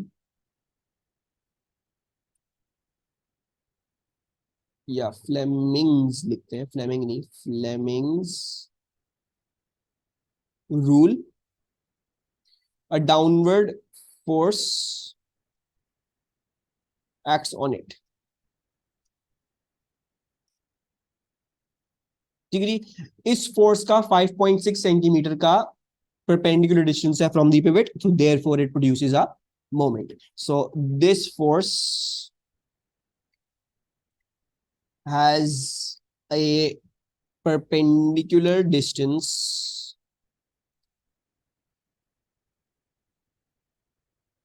of 5.6 centimeter from the pivot and hence a moment is produced। ठीक है, समझ में आया? Any problems? Are we clear with this question? अच्छा, फिर उसके बाद क्या है, उसके बाद हमारे पास ये है कि sections P Q and N M of the wire do not affect the equilibrium of the wire. भाई अगर आप ये कह रहे हो कि क्यू एल में करंट है, तो उस उसके ऊपर हमने फोर्स निकाल ली, उसकी वजह से कोई ना कोई नेट फोर्स भी होगी, क्योंकि इधर कोई डाउनवर्ड फोर्स आ रही है, ठीक है। नेट फोर्स तो खैर, अच्छा वो तो हम डिस्कस करते हैं बाद में। खैर हमने मोमेंट का तो डिस्कस कर लिया कि वो फोर्स जो है वो क्या प्रोड्यूस कर रहा है, मोमेंट तो प्रोड्यूस कर ही रहा है, ठीक है, क्योंकि परपेंडिकुलर डिस्टेंस आ रहा है। वो बोल रहे हैं कि भाई इसी तरह तो पीक्यू और एलएम में भी करंट्स हैं और वो भी परपेंडिकुलर रखे हैं अपनी आपकी मैग्नेटिक फील्ड के, तो इनकी वजह से वायर की कोई इक्विलिब्रियम में फर्क क्यों नहीं पड़ रहा? इसकी वजह से तो मोमेंट है, लेकिन इन दोनों की वजह से इक्विलिब्रियम पे कोई फर्क क्यों नहीं पड़ रहा? वाई आर दीज लाइक, इनको लें या ना लें कोई फर्क ही नहीं पड़ता, ऐसा क्यों होगा? Because forces cancel out each other. Very good. So अगर हम लेफ्ट हैंड फ्लेमिंग रूल लगाते हैं तो नॉर्थ साउथ यू, ठीक है जी। अच्छा, फिर उसके बाद ये आ गया, फिर इनके अंदर करंट्स कैसे हैं? इस वाले में पीक्यू में करंट डाउनवर्ड्स है, right. So north to south ये करंट डाउनवर्ड्स, फोर्स कैसे आ रही है? फोर्स देख लोगे, फोर्स मेरी तरफ आ रही है, नहीं आप लोग करोगे तो आप लोग की तरफ आ रही है। तो इसका मतलब क्या हुआ, इसकी फोर्स जो है वो यूं आगे की तरफ एक्ट कर रही है, ऐसे ऐसे बाहर आ रही है हमारी तरफ। और अगर दूसरे वाले वायर पे करोगे तो नॉर्थ टू साउथ, फिर अच्छा करंट कैसा है, अपवर्ड्स है। सो फोर्स नजर आ रहा होगा कि इनटू द पेज जा रही है, आपसे दूर जा रही है, तो इसका मतलब है जो सेक्शन एलएम है उसके ऊपर ये पीछे एक्ट कर रही है, ठीक है। We have done this question in your magnetism वाला चैप्टर भी उधर हमने किया है, ठीक है। तो ये दो फोर्सेस ऐसे कर रही हैं। अच्छा, तो इक्विलिब्रियम पहली कंडीशन क्या थी, नेट फोर्स जीरो होनी चाहिए। तो नेट फोर्स तो बाकायदा जीरो है, जैसी ये है उसके ऑपोजिट डायरेक्शन में है, दोनों कैंसिल आउट कर रही है, नेट फोर्स जीरो है। दूसरी कंडीशन क्या, नेट मोमेंट भी जीरो होना चाहिए। तो इन दोनों फोर्सेस का नेट मोमेंट भी जीरो होना चाहिए। अगर हम बड़ा केयरफुली देखें इधर, ठीक है, बहुत केयरफुली देखोगे, इन थोड़ा सा आपको स्लांट दिखाएगा। अगर आप बिल्कुल अपनी आंख की सीध इनके साथ ही रख दो, मतलब आप यहाँ पे रखो आंख, कि आपको ये नजर आ रहा हो, मतलब बिल्कुल सीधा ये नजर आ रहा हो, तो आपको क्या नजर आएगा, आपको सिर्फ ये वाली नजर आएगी, पीछे वाली इसकी पीछे छुप जाएगी, राइट। अगर मैंने दो चीजें यूं रखी हैं, ये इस तरह से है, ये यूं थोड़ा टेढ़ा कर, अब आपकी आंख अगर मैं दोनों मिला दूं तो आपको सिर्फ कैलकुलेटर दिखेगा, आपको वो नहीं दिखने वाला पॉइंटर, राइट। सो बेसिकली अगर हम आगे से देख रहे हैं तो हमें सिर्फ पीक्यू दिखेगा, एलएम नहीं दिखेगा फिर, ठीक है ना। तो अगर हम बिल्कुल आंख की सीध वहां पे कर दें, अच्छा, अगर ऐसी बात है, अगर ऐसी बात है, अगर ऐसी बात है, अब आपको क्या पता है कि दोनों जो है ऐसी है, ठीक है, ऐसे हैं, तो उनका जो डिस्टेंस होगा फ्रॉम दी पिवट, अगर ये ऐसी बनी है, देखने में ऐसी लग रही है लेकिन है दोनों आमने सामने, तो इनका डिस्टेंस फ्रॉम दी पिवट क्या है, वही 5.6 ही है। बोथ ऑफ देम आर 5.6 ही centimetre apart from the pivot. अब ये वाली फोर्स ऐसी थी और ये वाली फोर्स ऐसी थी, तो ये वाली फोर्स क्या चाहती है, ये वाली फोर्स चाहती है कि मैं एक एंटी क्लॉकवाइज मोमेंट प्रोड्यूस करूं। वो वाली फोर्स क्या चाहती है, मैं प्रोड्यूस कर दूं एक क्लॉकवाइज मोमेंट। क्योंकि दोनों का डिस्टेंस सेम है तो दोनों एक दूसरे को कैंसिल आउट कर देंगी, कोई भी नेट मोमेंट हमारा नहीं होगा, ठीक है। So let's write this down as well. अच्छा, so the forces in P Q and L M are opposite to each other, ठीक है। मैं एग्जामिनर के लिए और अच्छे की बात एक याद लिख रहा हूं कि मैंने डायग्राम में मार्क कर दिया है, तो आप अगर डायग्राम को रेफर करना हो तो you can refer it. So the forces in PQ and LM are opposite to each other, तो मार्क्ड इन डायग्राम, ठीक है जी। तो hence the net force due to them is 0 and they also cancel out each other's moment as they have the same distance from the pivot. Any problems with this question? समझ में आया? Are we clear with this?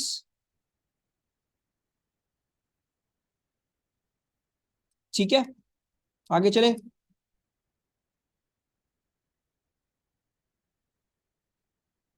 अच्छा, उसके बाद क्या बोल रहे हैं हमें, उसके बाद हमें ये बोलते हैं section QL of the wire has length 0.85 centimetre, the perpendicular distance of QL from the pivot is 5.6 centimetre. When the current in the wire is changed by 1.2 amperes, W is moved a distance of 2.6 centimeter along the wire in order to restore equilibrium. The mass of W is 1.3 into 10 to the power minus 4 kilograms. Show that the change in moment of W about the pivot is 3.3 into 10 to the power minus 5. भाई moment का formula क्या था, कुछ आया भाई chat में। Sir कल वाली रिवीजन क्लासेस रिकॉर्ड हुई थी, यस अहमद, अपलोड भी हो गई हैं। कल वाली रिवीजन क्लासेस सारी अपलोड हो गई हैं, सब कुछ अपलोड हो गया, ठीक है। मोमेंट क्या था, मोमेंट था force into perpendicular distance from the pivot, ठीक है। अच्छा, क्या बोल रहे हैं कि हुआ क्या, सबसे पहले तो इस बात को समझो कि अभी ये इक्विलिब्रियम में था, अभी जो उन्होंने केस सिनेरियो खींच के देखा, खींच के दिया आपको, इसमें इक्विलिब्रियम में था, ठीक है। ये वाली दोनों फोर्स तो कैंसिल आउट कर रही है, इनका तो कोई लेना ही नहीं है। ये प्रोड्यूस कर रही है एक एंटी क्लॉकवाइज मोमेंट, ठीक है, you can see this produce anti clockwise moment. लेकिन यहाँ पे एक वेट है वो क्लॉकवाइज बना रहा है, यानी एक दूसरे को ये भी कैंसिल आउट कर रहे थे, और ये वायर जो था वो इक्विलिब्रियम में था, ठीक है। इस एफ को कैंसिल आउट कर रहा था ये वेट, ठीक है जी। इस बात को बड़ा इंपॉर्टेंट आपने समझ। अच्छा, अब वो क्या करते हैं, अब वो ये आपसे ये कहते हैं कि भाई देखो, हमने क्या किया है, हमने ये किया कि हमने करंट चेंज कर दिया, इसमें हमने 1.2 एम्पेयर से करंट चेंज कर दिया। So if you have change the current over here, तो उसका मतलब है इसमें फोर्स भी बदलेगी। अब वो फोर्स बदली और फिर ये तार इक्विलिब्रियम में नहीं रहेगा ऑब्वियसली, क्योंकि वेट यहाँ पे कांस्टेंट है और उसका डिस्टेंस भी पिवट से फिक्स्ड कांस्टेंट था। तो उन्होंने वापस से इक्विलिब्रियम स्टोर करने के लिए उन्होंने वेट को 2.6 सेंटीमीटर दूर किया, और ठीक है जी, मतलब दूर किया या करीब किया हमें पता नहीं है, लेकिन 2.6 सेंटीमीटर या तो आगे किया या तो पीछे किया, ठीक है जी। अच्छा, वो पूछना चाह रहे हैं आपसे कि ये जो हमने आगे और पीछे किया है इसकी वजह से क्या चेंज आया, तो वो हम निकालना चाह रहे हैं, ठीक है जी। तो वो हमें निकालना होगा, तो फोर्स क्या है, वो आ जाएगी वेट। वेट हमें दिया हुआ है, सॉरी मास दिया हुआ है हमें 1.3 इंटू 10 पावर-4। वेट कैसे आएगा, इससे इसको 9.81 में मल्टीप्लाई कर देंगे ताकि इससे वेट आ जाए, और इसका डिस्टेंस क्या हो जाएगा। अब देखो, हमें actual distance from the pivot नहीं लेना, हमें क्या लेना है, वो चेंज इन डिस्टेंस लेना, क्योंकि हम चेंज इन मोमेंट निकालना चाहते हैं, ठीक है। We trying to work out what's the change in moment due to the change in the perpendicular distance, that's all we trying to find out, right, change in moment of the. तो हम इधर जो है वो change moment डाल देते हैं, यानी 2.6 इंटू 10 पावर-2 डाल देते हैं। आर वी गेटिंग, ये जो बोल रहे हैं 3.3 इंटू 10 टू द पावर -5, यही आ रहा है।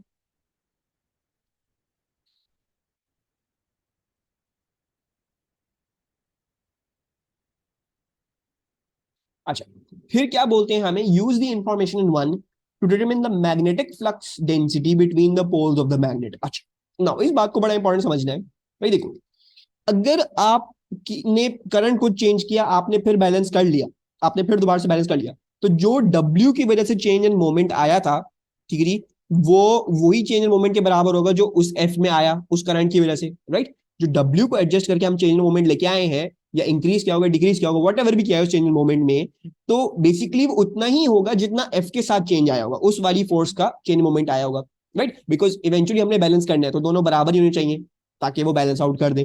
तो इसका जो चेंज आया वो उसकी भी चेंज के बराबर होगा।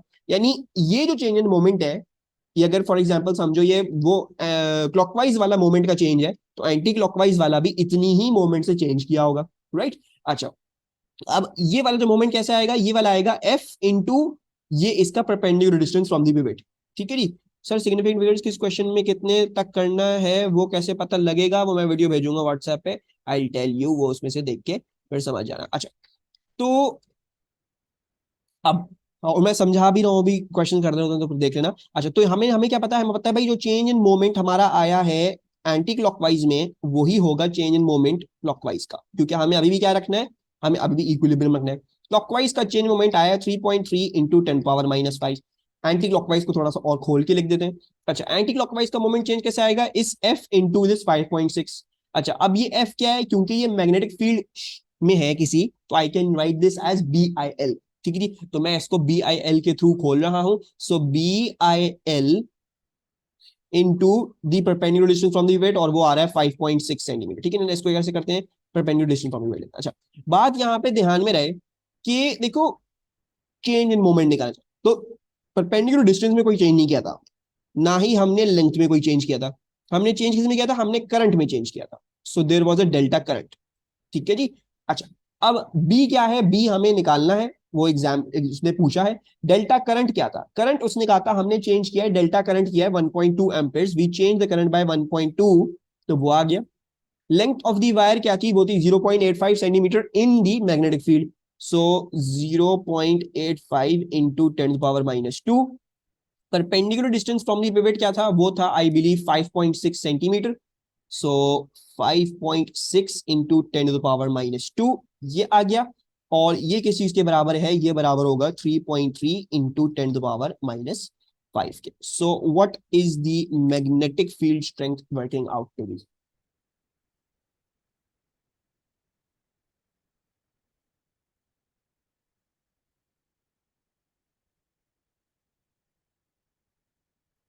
0.0577, 0.0577। कशिश कोई आंसर नहीं देती है, बस कैलकुलेटर में आंसर दे देती है, दे अच्छी बात है कशिश की। आई होप कशिश समझ में आ रहा हो। I don't know why there is no answers. अच्छा, now a coil of wire situated in a uniform magnetic field of flux density V, ठीक है। The coil has diameter 3.6 centimeter and consists 350 turns of wire, ठीक है जी। 350 turns है, 3.6 का centimetre इसका diameter है, uniform magnetic flux density B में ये रखा हुआ है। अच्छा, फिर क्या बोलते हैं, the variation with time of B is shown in figure 9.2। Show that for the time t equals 0 to time t equals to 0.20 the electromotive force induced in the coil is 0.080 volts. इसका एक ही तरीका था जो हमने देखा है, so let's go over वो तरीका क्या था। अच्छा, 0 से 0.020 बोल रहे हैं, यानी यहां तक बोल रहे हैं।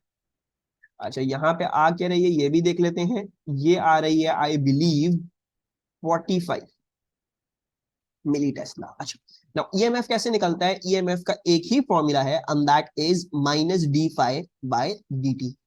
अच्छा, नाउ फाई कैसे खोल सकते हैं, एनबीए से, so let's open that up, this becomes NBA upon dt।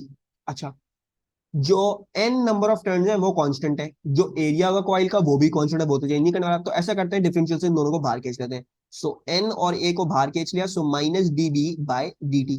अच्छा, -dB/dt क्या होता है, बी चेंज कर रहा है, ये नजर आ रहा होगा बी चेंज कर रहा है, तो इसलिए इसको अंदर -dB/dt, यानी इसमें देख लो तो ग्रेडियंट ऑफ द ग्राफ, ठीक है, dB/dt जो भी डी वाली जो डेफिनेशन है उनमें ग्रेडियंट हो गया, या फिर delta B upon delta T, जैसे समझना चाहो।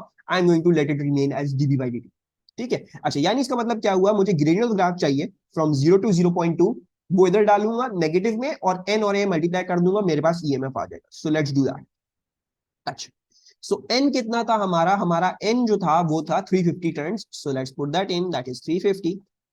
ए क्या है हमारा, वो हमें डायमीटर दिया हुआ है, डायमीटर से एरिया निकालना हो तो पाई डी स्क्वायर अपॉन 4 इस्तेमाल कर सकते हैं, सो पाई देन 3.6 इंटू 10⁻², तो pi d squared upon 4 and then इस ग्रेडियंट ऑफ द ग्राफ। अच्छा, तो ये जो पॉइंट है ये आ रहा है 0.2 कॉमा 45, 45 मिली टेस्ला है, ठीक है, ये 0.2 सेकेंड्स में है, और ये जो है वो 0,0 आ रहा है, ठीक है जी। एक काम करते हैं, इसको x2 y2 बोल लेते हैं, इसको x1 y1 बोल लेते हैं। अच्छा, y2 माइनस y1 यानी 45 माइनस 0, ठीक है जी। अब वो मिली टेस्ला में था तो इसको कन्वर्ट कर लेते हैं 10⁻³ लगा के, ठीक है जी। यहाँ पे माइनस साइन भी इंक्लूड करना है, और जो है dt क्या था, वो था 0.2 से 0.0, सो x2 माइनस x1 0.2 से 0.0, तो 0.2 माइनस 0, और ये हमने इसमें डाल दिया। Are we getting the EMF to be equal to 0.080 volts, यही आ रहा है हमारे पास, ठीक है। Let's check this, so 350 into pi into 0.6 whole square divided by 4 into minus 45 into the minus 3 and then 0.2. I am getting minus 0.080 and हमें बोला है वैसे हमारा साइन से कुछ खास फर्क नहीं पड़ रहा है, 0.080 ही आ रहा है मेरे पास, बस नेगेटिव में आ रहा है क्योंकि मैंने नेगेटिव, तो मैंने बिल्कुल प्रॉपर्ली किया है, तो इसमें I will never be wrong, जब भी फॉर्मेशन करोगे तो मैं कभी गलत नहीं होगा। असली में हकीकत में माइनस 0.080 ही है, लेकिन वो सिर्फ मैग्नीट्यूड पूछा हुआ है, ठीक है, ये हमने इतनी बात कर ली। अच्छा, अब बोल रहे on the axis of figure 9.3 show the variation with time T of the induced EMF E for time T equals 0 to time T equals to 0.80। अच्छा, नाउ हमने अभी अभी किया, ईएमएफ क्या था, वो था minus D five by D T, and we open it as EMF is equals to N A into minus D V by D T, ठीक है।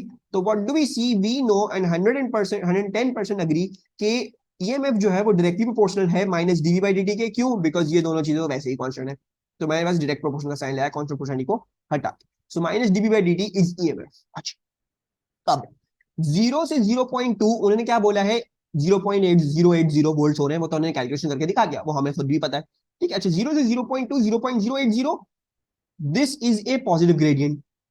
ये बात समझो कि ये जो माइनस डीबी डी का मतलब क्या है, हमने रिवीजन क्लास में भी देखा था, सब बार बार भी देखा था, उसका मतलब क्या है, gradient of the B graph, ठीक है। इसका मतलब है जो बी वाला ग्राफ है उसका ग्रेडियंट जो है वो यहाँ पे ईएमएफ होगा जैसा होगा, ठीक है। तो इस बात का मतलब यह हुआ कि हम यहाँ पे ग्रेडियंट देख लेते हैं, हमें नजर आ रहा है कि यहाँ पे एक पॉजिटिव कांस्टेंट ग्रेडियंट है, there is a positive constant gradient, उसकी वैल्यू हमने निकाल ली है, मतलब वो वैल्यू हमने निकाल ली, उसका ईएमएफ भी हमने निकाल लिया, ठीक है। तो this is the positive constant gradient. ये क्या है, ये ग्रेडियंट है जीरो का, ये क्या है, this is a negative constant gradient, you can see this is a downward sloping line, ठीक है। अच्छा, ना अगर ये positive gradient, positive constant gradient है तो बस ईएमएफ के अंदर और ग्रेडियंट के अंदर बस माइनस साइन का फर्क है, right.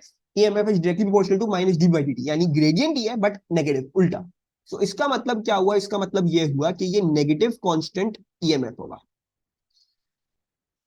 M equal to zero, minus zero कुछ होता नहीं है, तो ईएमएफ इधर जो है वो जीरो आएगा, और इधर जो आएगा ईएमएफ वो माइनस का माइनस यानी पॉजिटिव आएगा, सो हमारे पास जो है वो एक पॉजिटिव कांस्टेंट ईएमएफ आएगा। अच्छा, दूसरी बात क्या देखनी है, ये वाली लाइन ज्यादा स्टीप है, ये वाली लाइन कम स्टीप है, ठीक है। अगर बड़ा गौर से देखोगे तो 0 से 0.2 में ये 45 में पहुंची, यानी 0.2 में ये 45 में पहुंच गई, ये 0.4 से 0.8 यानी 0.4 में ये 45 से जीरो हो गई, मतलब ये जो ग्रेडियंट है, ये वाला जो ग्रेडियंट है ये 2 टाइम्स है इस वाले ग्रेडियंट का, राइट। तो इसका मतलब है ये वाला ईएमएफ भी 2 टाइम्स होगा ऑफ दैट ईएमएफ, ठीक है जी।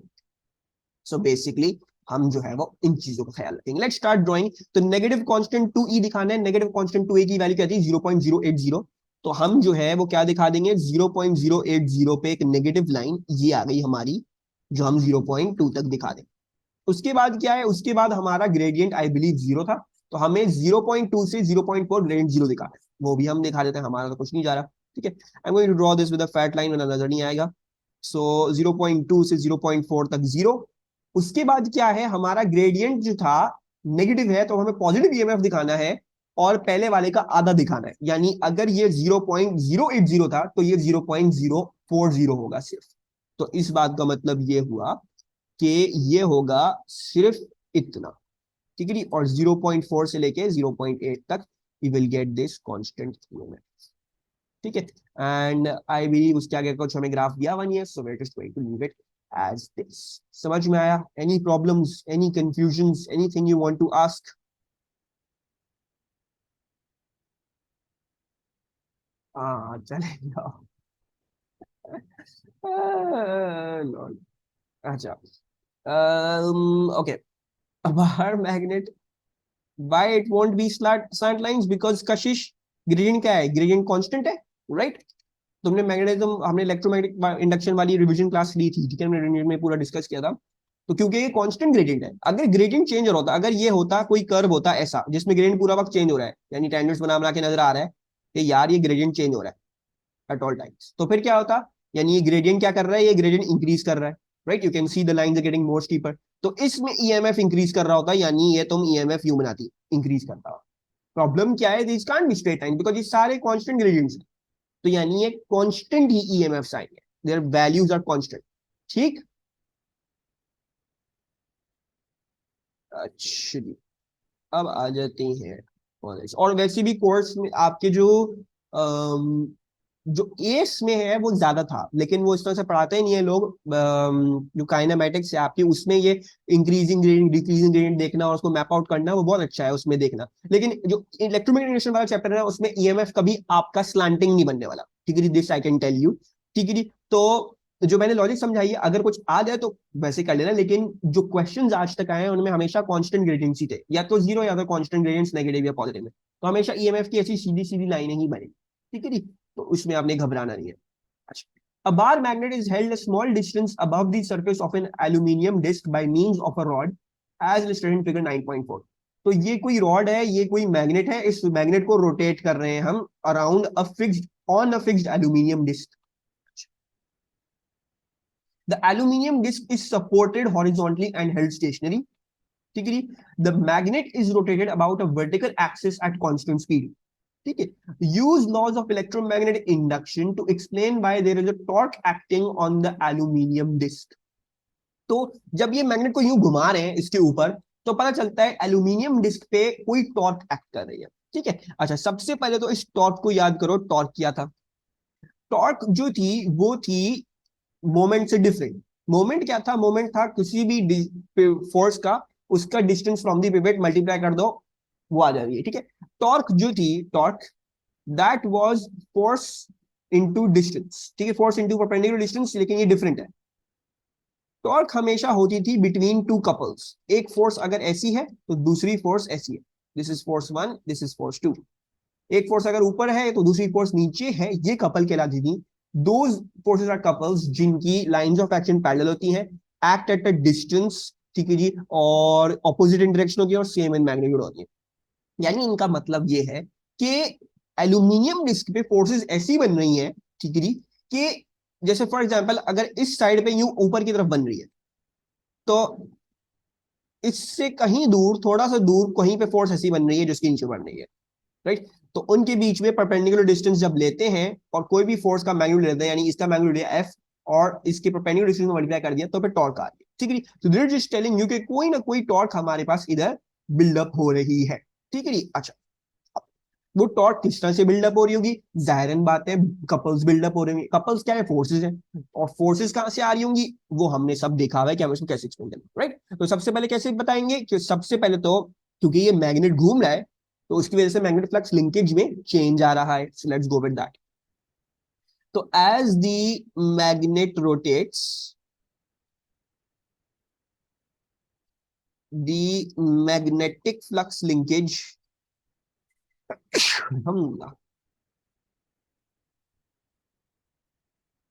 is constantly changing, ठीक है।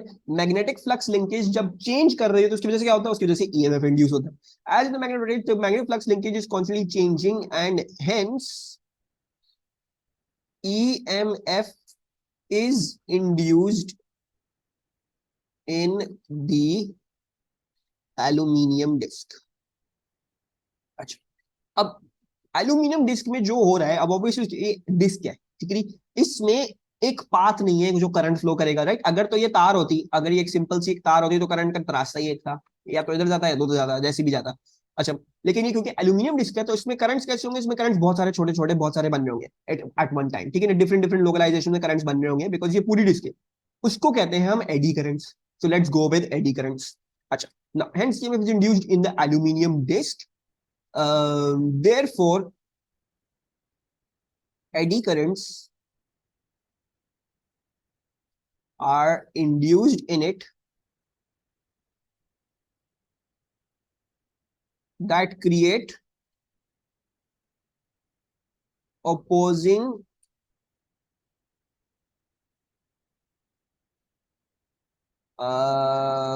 बल्कि छोड़ो, therefore eddy currents are induced in it, ठीक है जी, बस हम ये इतना लिखते हैं, therefore eddy currents are induced in it as these currents are within the magnetic field of the magnet.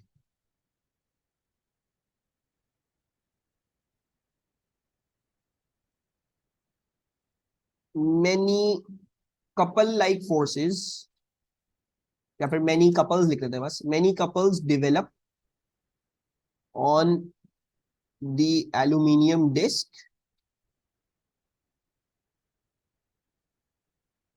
and hence a torque is produced, ठीक है। तो मैंने कौन सी अप्रोच ली? मैंने ये अप्रोच ली कि भाई देखो, जब एडी करंट्स बन रहे हैं तो अब ये करंट्स क्या बन गए? They become like current carrying conductors placed in a magnetic field. Magnet तो है, मैग्नेटिक फील्ड तो बना रहा है, अब वो करंट्स जब इस मैग्नेटिक फील्ड में है तो उसकी वजह से अब फोर्स डेवलप हो रही है। वो फोर्सेस क्या है? वो फोर्सेस कुछ ना कुछ हद तक कपल्स की तरह दिखती हैं, तो कपल्स की वजह से फिर टॉर्क इंड्यूस हो रही है। या तो इस तरह से लिख सकते हैं या तो उस तरह से भी लिख सकते थे, क्योंकि ये करंट्स हैं तो अब ये अपनी अपोजिंग मैग्नेटिक फील्ड्स बनाती हैं। अपनी अपोजिंग मैग्नेटिक फील्ड्स जब बनाती हैं तो दोनों के बीच में रिपल्जन होती है, बार मैग्नेट और इस एल्यूमिनियम इसकी भी बीच में वो फोर्स जो प्रोड्यूस होती है वो फिर कपल लाइक होती है, जो फिर टॉर्क को टॉर्क प्रोड्यूस कर रही होगी, ठीक है जी। एनी प्रॉब्लम समझ में आया? ओके, अच्छा आ जाओ अब यहाँ पे। White light passes through a cloud of cool low pressure gas as illustrated in figure 10.1, ठीक है जी। कूल गैस है, व्हाइट लाइट इसमें करती है, इमर्जेंट लाइट कुछ ना कुछ हमारे पास आता है। For light that has passed through the gas, its continuous spectrum is seen to contain a number of darker lines. Use the concept of discrete electron energy levels to explain the existence of these darker lines. यानी हमें जो है वो क्या explain करना है? हमने पूरा एब्जॉर्प्शन स्पेक्ट्रम एक्सप्लेन करना है। तो क्या होता था? होता ये था कि यहां से हम सारे फोटोन भेज रहे हैं जो विजिबल लाइट के हैं, ठीक है। अब उसमें सारे कंटिन्यूस स्पेक्ट्रम है, यानी उसमें रेड लाइट वाली भी वेवलेंथ्स है, उसमें ब्लू लाइट भी है, ग्रीन लाइट भी है, येलो लाइट भी है, सब है, ऑरेंज सब कुछ। यानी जो फोटोन्स हैं उनकी एनर्जीज आप कैसे देख सकते हो? You can give them by h C upon lambdas, ठीक है। You have all of these different ranges of lambdas, ठीक है। तो आपके पास अगर रेंज ऑफ लैम्डास है तो आप इधर रेंज ऑफ एनर्जीज भेज रहे हो, आपके पास पूरी एनर्जी का रेंज है जो आप भेज रहे हो। अच्छा, जब कूल में गैस में से गुजरती है तो यहाँ पे बड़ा अजीब स्पेक्ट्रम मिलता है। यहाँ पे मिलता है कि वो स्पेक्ट्रम तो मिलता है, लेकिन उसमें से कुछ कुछ जगहों पे आपको काली लाइनें नजर आती है, बाकायदा काली काली लाइनें नजर आ रही होती है सिर्फ उन जगहों पे, ठीक है, चाहे जितनी दफा एक्सपेरिमेंट कर लो। अच्छा, अब इसको हमने देखना है ये क्यों हो रहा था। तो ये जो आते हैं फोटॉन्स यहाँ से, ठीक है, अगर वो फोटोन की एनर्जी करेस्पॉन्ड करती है यहाँ पे किसी इलेक्ट्रॉन के, जो ये इलेक्ट्रॉन लेट से यहाँ पे जो था वो n इक्वल टू 2 में था, और n इक्वल टू 3 में जाने के लिए उसको फॉर एग्जाम्पल चाहिए थे, लेट से 1 जूल चाहिए था उसको। तो अगर यहाँ पे कोई फोटोन आ रहा है 1 जूल लेके, अगर इस स्पेक्ट्रम में से कोई 1 जूल का फोटोन है, एग्जैक्ट 1 जूल, 1 जूल से ज्यादा नहीं, 1 जूल से कम नहीं, क्योंकि कम होगा तो ये इलेक्ट्रॉन ऊपर जा ही नहीं पाएगा, ज्यादा होगा तो इलेक्ट्रॉन ऊपर जाके कहाँ जाएगा? उसको तो बिल्कुल n इक्वल टू 3 पे पहुंचना है, ठीक है। तो ये 1 जूल लेके आएगा, जो फोटोन 1 जूल लेके आ रहा होगा वो इसको आके हिट करेगा, ये इसको एब्जॉर्ब करेगा और फिर ये 1 जूल वाली ट्रांजिशन कर लेगा, यानी इधर पहुंच जाएगा, ठीक है। मतलब वो फोटोन जो आ रहा था वो एब्जॉर्ब हो गया। पूरे रेंज ऑफ स्पेक्ट्रम में से कोई ऐसा स्पेसिफिक फोटोन था जिसकी एनर्जी इतनी थी जो डिस्क्रीट एनर्जी लेवल के बराबर, उसने एब्जॉर्ब कर लिया और ऊपर उठ के चला गया इलेक्ट्रॉन। अच्छा, अब कभी ना कभी तो इलेक्ट्रॉन डी एक्साइट होगा ही होगा, तो वो इलेक्ट्रॉन डी एक्साइट करता है, वापस आता है अपनी जगह पे। वापस आता है जब अपनी जगह पे, तो फिर दोबारा से वो फोटोन रिलीज करेगा, ठीक है। लेकिन मसला क्या होता है कि वो फोटोन जो है, क्योंकि हम बिल्कुल सीध में देखना चाह रहे हैं, हमारी स्क्रीन जो होगी वो यहाँ लगी हुई होगी, ये हमारी स्क्रीन होगी। तो अब लेकिन ये जब इलेक्ट्रॉन जो है वो यहाँ से नीचे आता है, तो वो फोटोन कहीं और इमिट करता है, वो किसी और डायरेक्शन में इमिट करता है। तो होता तो है वो फोटोन, ऐसा नहीं है फोटोन गायब हो गया, लेकिन वो फोटोन फिर किसी और ही डायरेक्शन में इमिट हो जाता है, वो इधर सामने नजर नहीं आता फिर, क्योंकि तो फिर हमें इसलिए वहां पे स्पेक्ट्रम में वो काली काली लाइनें दिख रही होती है। ठीक है कशिश, अब इसको वर्ड्स में लिख दूं। लेट्स सी हम इसको वर्ड्स में कैसे लिखेंगे। अच्छा, I am going to leave this down over here and I am, अच्छा, now the electrons in the gas absorb only those photons that have exactly the amount of energy for the electron to undergo an upward quantum jump। ठीक है, तो इसमें हमने concept of discrete electron energy levels prove कर दिया। Electron in the gas absorb only those photons that have exactly the amount of energy for the electron to go to undergo an upward quantum jump। ठीक है, this ठीक है, to undergo an upward, एक minute को, electron in the gas absorb only those photons that have exactly the amount of energy for the electron to undergo an upward quantum jump। This gives evidence for discrete energy levels। ठीक है, discrete energy levels, क्योंकि बाकी photon absorb नहीं हो रहे, तो this gives evidence for discrete energy levels as other photons are not। You haven't wrote jump an upward quantum, yes, sorry my bad। Lol।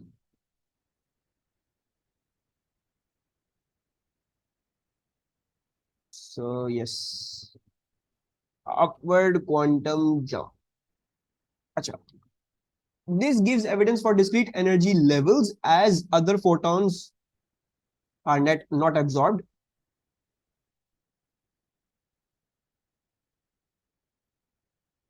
As the electron de-excites,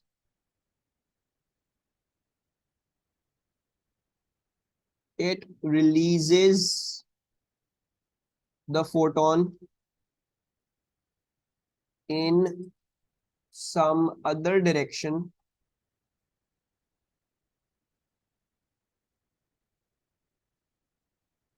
and so pattern consists of dark lights। ठीक है, any problem with this answer?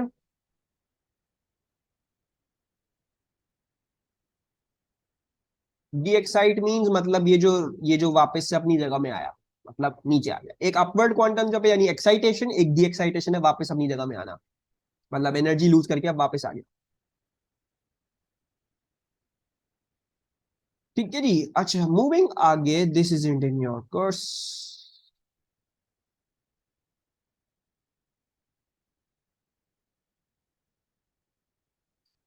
अच्छा, आ जाओ अब इधर।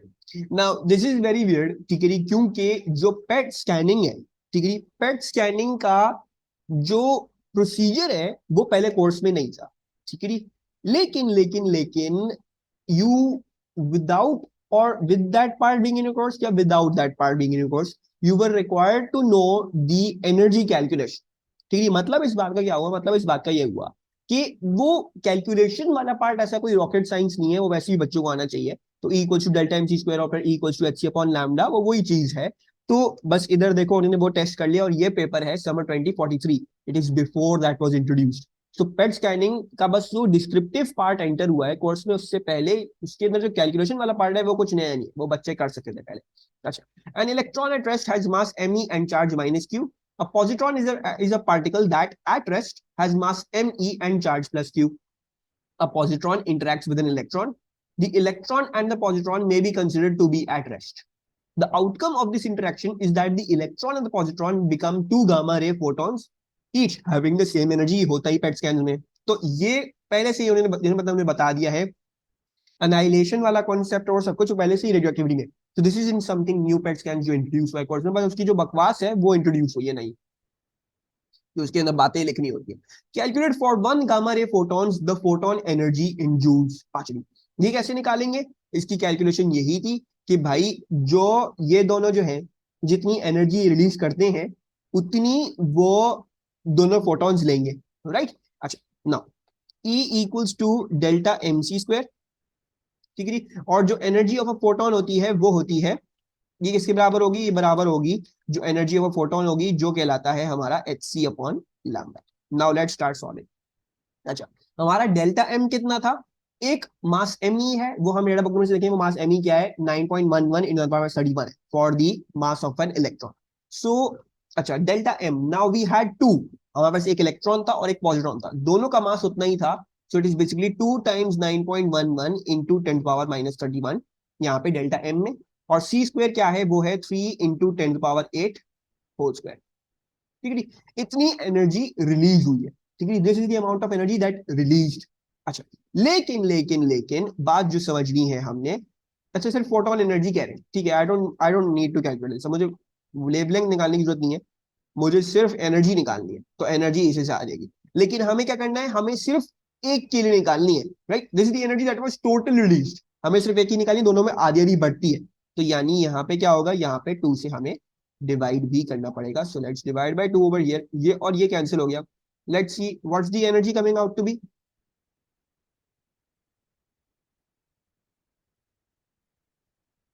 9.11 into 3 in our weight whole square, 8.199 into 10 to the power minus 14. 8.199 into 10 to the power minus 14.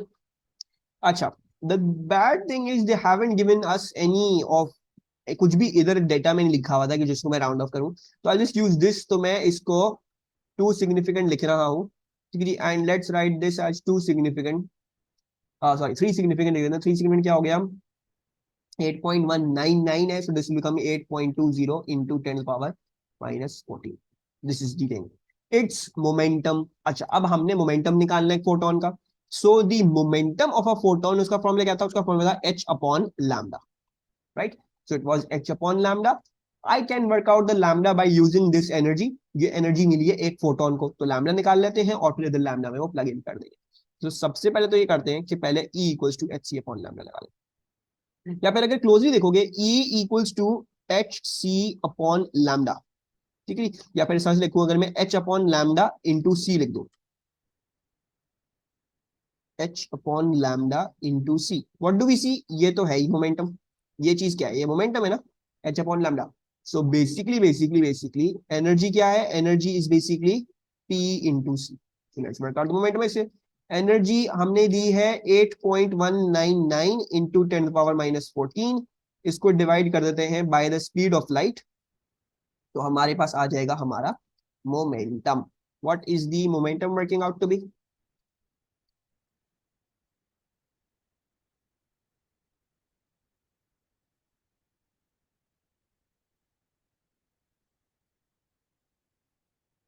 2.73 into 10 to power minus 22. ठीक हो गया. State and explain the direction relative to each other in which the gamma photons are emitted. तो ये momentum वाला concept जो हमने कल, I think कल ही किया है रिवाइज. तो गामा फोटॉन हमेशा opposite to each other release होंगे. वो क्यों? क्योंकि इनिशियल मोमेंटम जीरो था, तो फाइनल मोमेंटम भी जीरो होना है. तो अगर एक की वेलोसिटी ऐसी है तो दूसरे की वेलोसिटी ऐसी होनी चाहिए, ताकि एक का पॉजिटिव आए एक का नेगेटिव आए, दोनों कैंसिल आउट होके फाइनल मोमेंटम भी जीरो आए. तो दे विल बी रिलीज्ड या दे इमिटेड ना, तो they will be released exactly opposite to each other.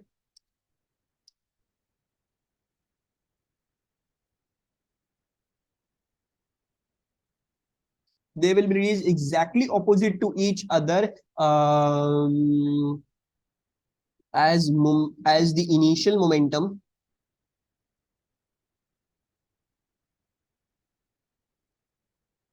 was zero, so the momentum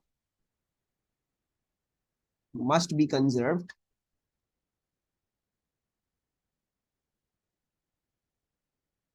and final momentum must also be zero. ठीक है जी, थोड़ा सा और इधर एक्सप्लेन कर रहा हूं। तो momentum is a vector quantity, momentum is a vector quantity, so opposite directions cancel out each other, cancel out each other. Last question for today. The decay of a sample of radioactive isotope is said to be random and spontaneous. Explain what is meant by the decay being random. Kashish, याद है क्या था random और spontaneous?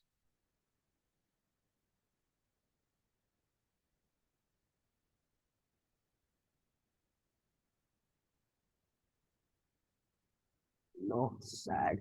Random क्या था? Random था दी equally likely probability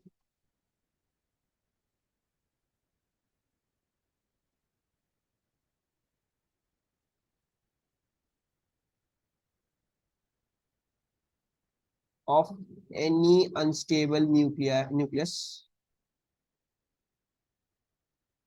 decaying in the sample।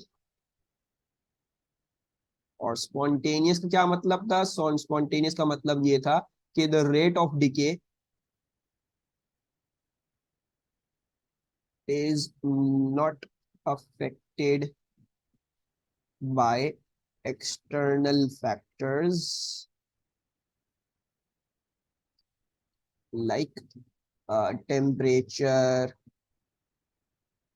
Slash pressure, उससे कुछ फर्क पड़ता नहीं है, तो that is not an issue with us. अच्छा, अब radioactive isotope X has half life of 1.4 hours. Initially, a pure sample of this isotope X has activity of this much. Determine the activity of isotope X in the sample after a time of 2 hours. So activity निकालनी है, I believe we should be just using the activity की decay equation. So A will equals to A not E minus lambda T. अच्छा, lambda हमें दिया हुआ नहीं, half life दी हुई है, तो हाफ लाइफ क्या थी? हाफ लाइफ अगर याद हो तो ln2 अपॉन लैम्डा की। तो अगर मुझे लैम्डा निकालना हो तो मैं ln2 अपॉन हाफ लाइफ कर सकता हूँ, जो मैं 1.4 आवर्स दिए। सो 1.4 आवर्स में 60 मिनट्स होते हैं, बल्कि हमें आवर्स में ही दिया हुआ है ना टाइम, तो ऐसा करते हैं इसको आवर्स में ही छोड़ते हैं, 1.4 कर देते हैं, छोड़ दो। अब A will equals to A not. A not क्या है? ये था 3.6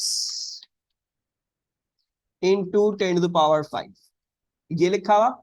अच्छा, ई माइनस लैम्डा जो है वो ln2 अपॉन 1.4 है, और टी जो है वो है 2 आवर्स, तो 2 आवर्स। ठीक है, यहाँ पे भी आवर्स था, यहाँ पे भी आवर्स था, ये आवर्स आवर्स कैंसिल आउट हो जाएंगे, तो हमें हमने कोई गलती नहीं करी वो लेके। So let's see what's the final activity coming out to B.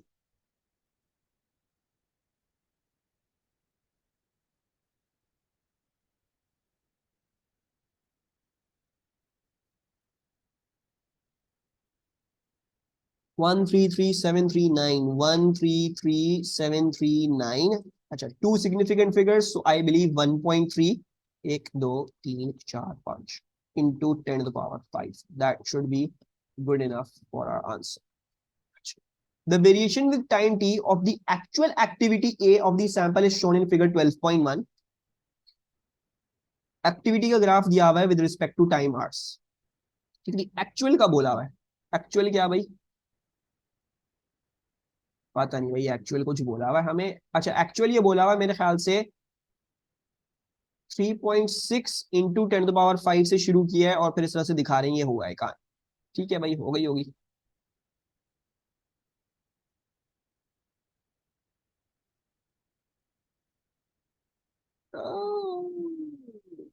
What? अच्छा,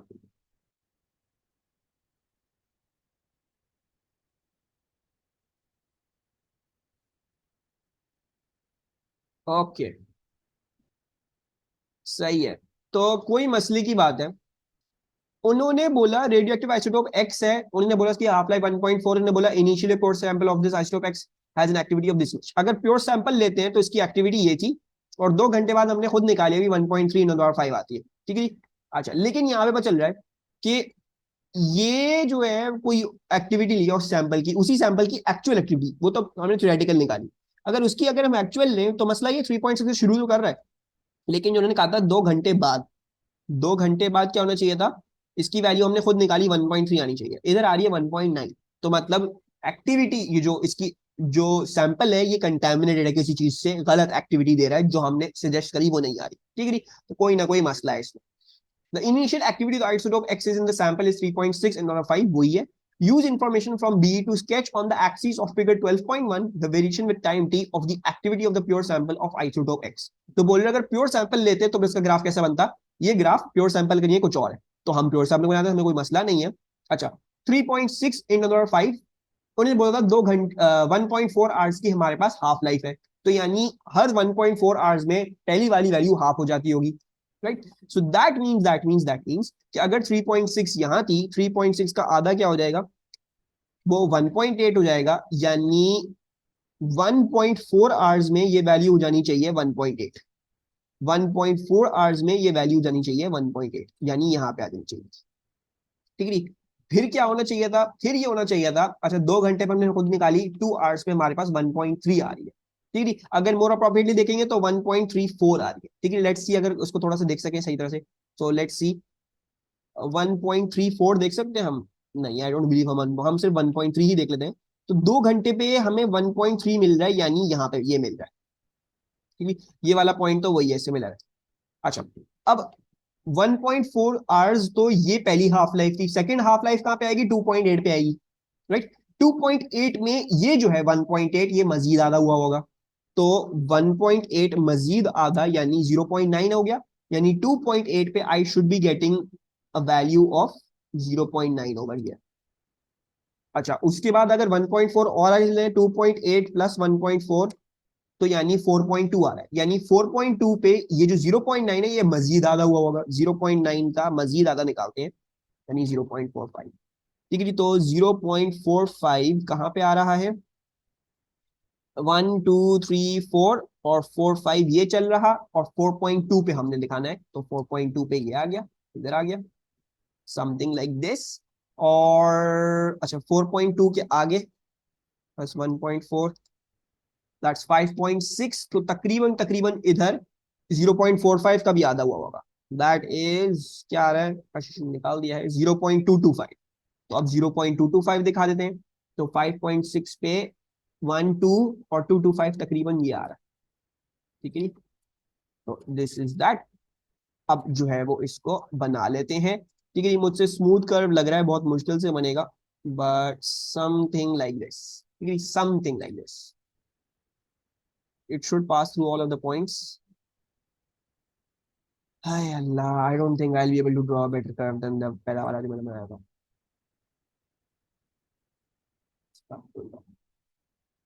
ठीक है नहीं, बस जस्ट अंडरस्टैंड कि इसको इसमें से गुजारना है, ठीक है नहीं। I can't draw the curve, मुझसे नहीं बनने वाला ये कर्व, ठीक है नहीं, इस सॉफ्टवेयर में तो नहीं बनने वाला, कहीं फुर्सत से बना के बहुत कंसंट्रेशन से कर लूंगा। अच्छा, suggest an explanation for any difference between the actual activity of the sample shown in figure 12.1 and the curve you have drawn for the activity of isotope X। तो असल में तो ये है नीचे वाला है, और सॉरी, प्योर सैंपल का तो ये होना चाहिए था जो हमें हमें हमें होना चाहिए था ना, जो हमें पता है, लेकिन असल में ये आ रहा है ऊपर वाला। तो can we suggest some reasons, जो है वो ये क्यों हो रहा है, कोई रीजन हम दे सकते हैं, I just stated that reason. हो सकता है कंटेमिनेशन हुई भी हो इस सैंपल की, ठीक है। कंटेमिनेशन कैसे होगी, देखो देखो प्योर सैंपल ऑफ एक्स रखा, तो उसके आगे फिर ये और इतनी गलत कैसे आ रही है, अगर हम वही सैंपल ऑफ एक्स ले रहे हैं, ठीक है। तो क्या हो सकता है, कैन आई से कि वो जो एक्स डिके करता है, तो वो डिके कोई ऐसी प्रोडक्ट में करता है और वो प्रोडक्ट ऐसी है कि वो खुद भी रेडियो एक्टिव है, तो ये डिके तो उसमें करता है, लेकिन वो प्रोडक्ट और रेडियो को और एक्टिविटी बढ़ा देती है. So can I say that कि the actual activity is greater than the activity that was supposed to be. ठीक है, इसका मतलब है कोई और रेडियोएक्टिव सोर्स है.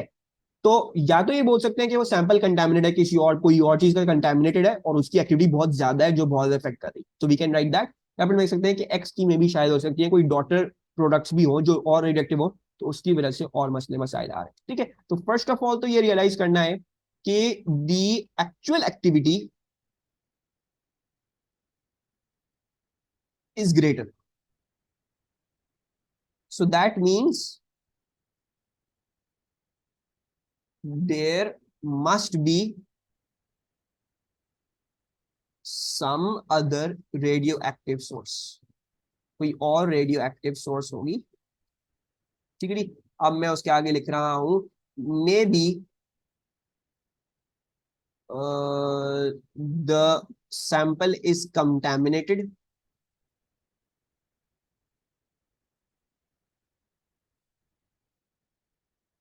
by some other radioactive nuclei. या फिर आप ये लिख सकते हो कि maybe the daughter product और maybe the daughter product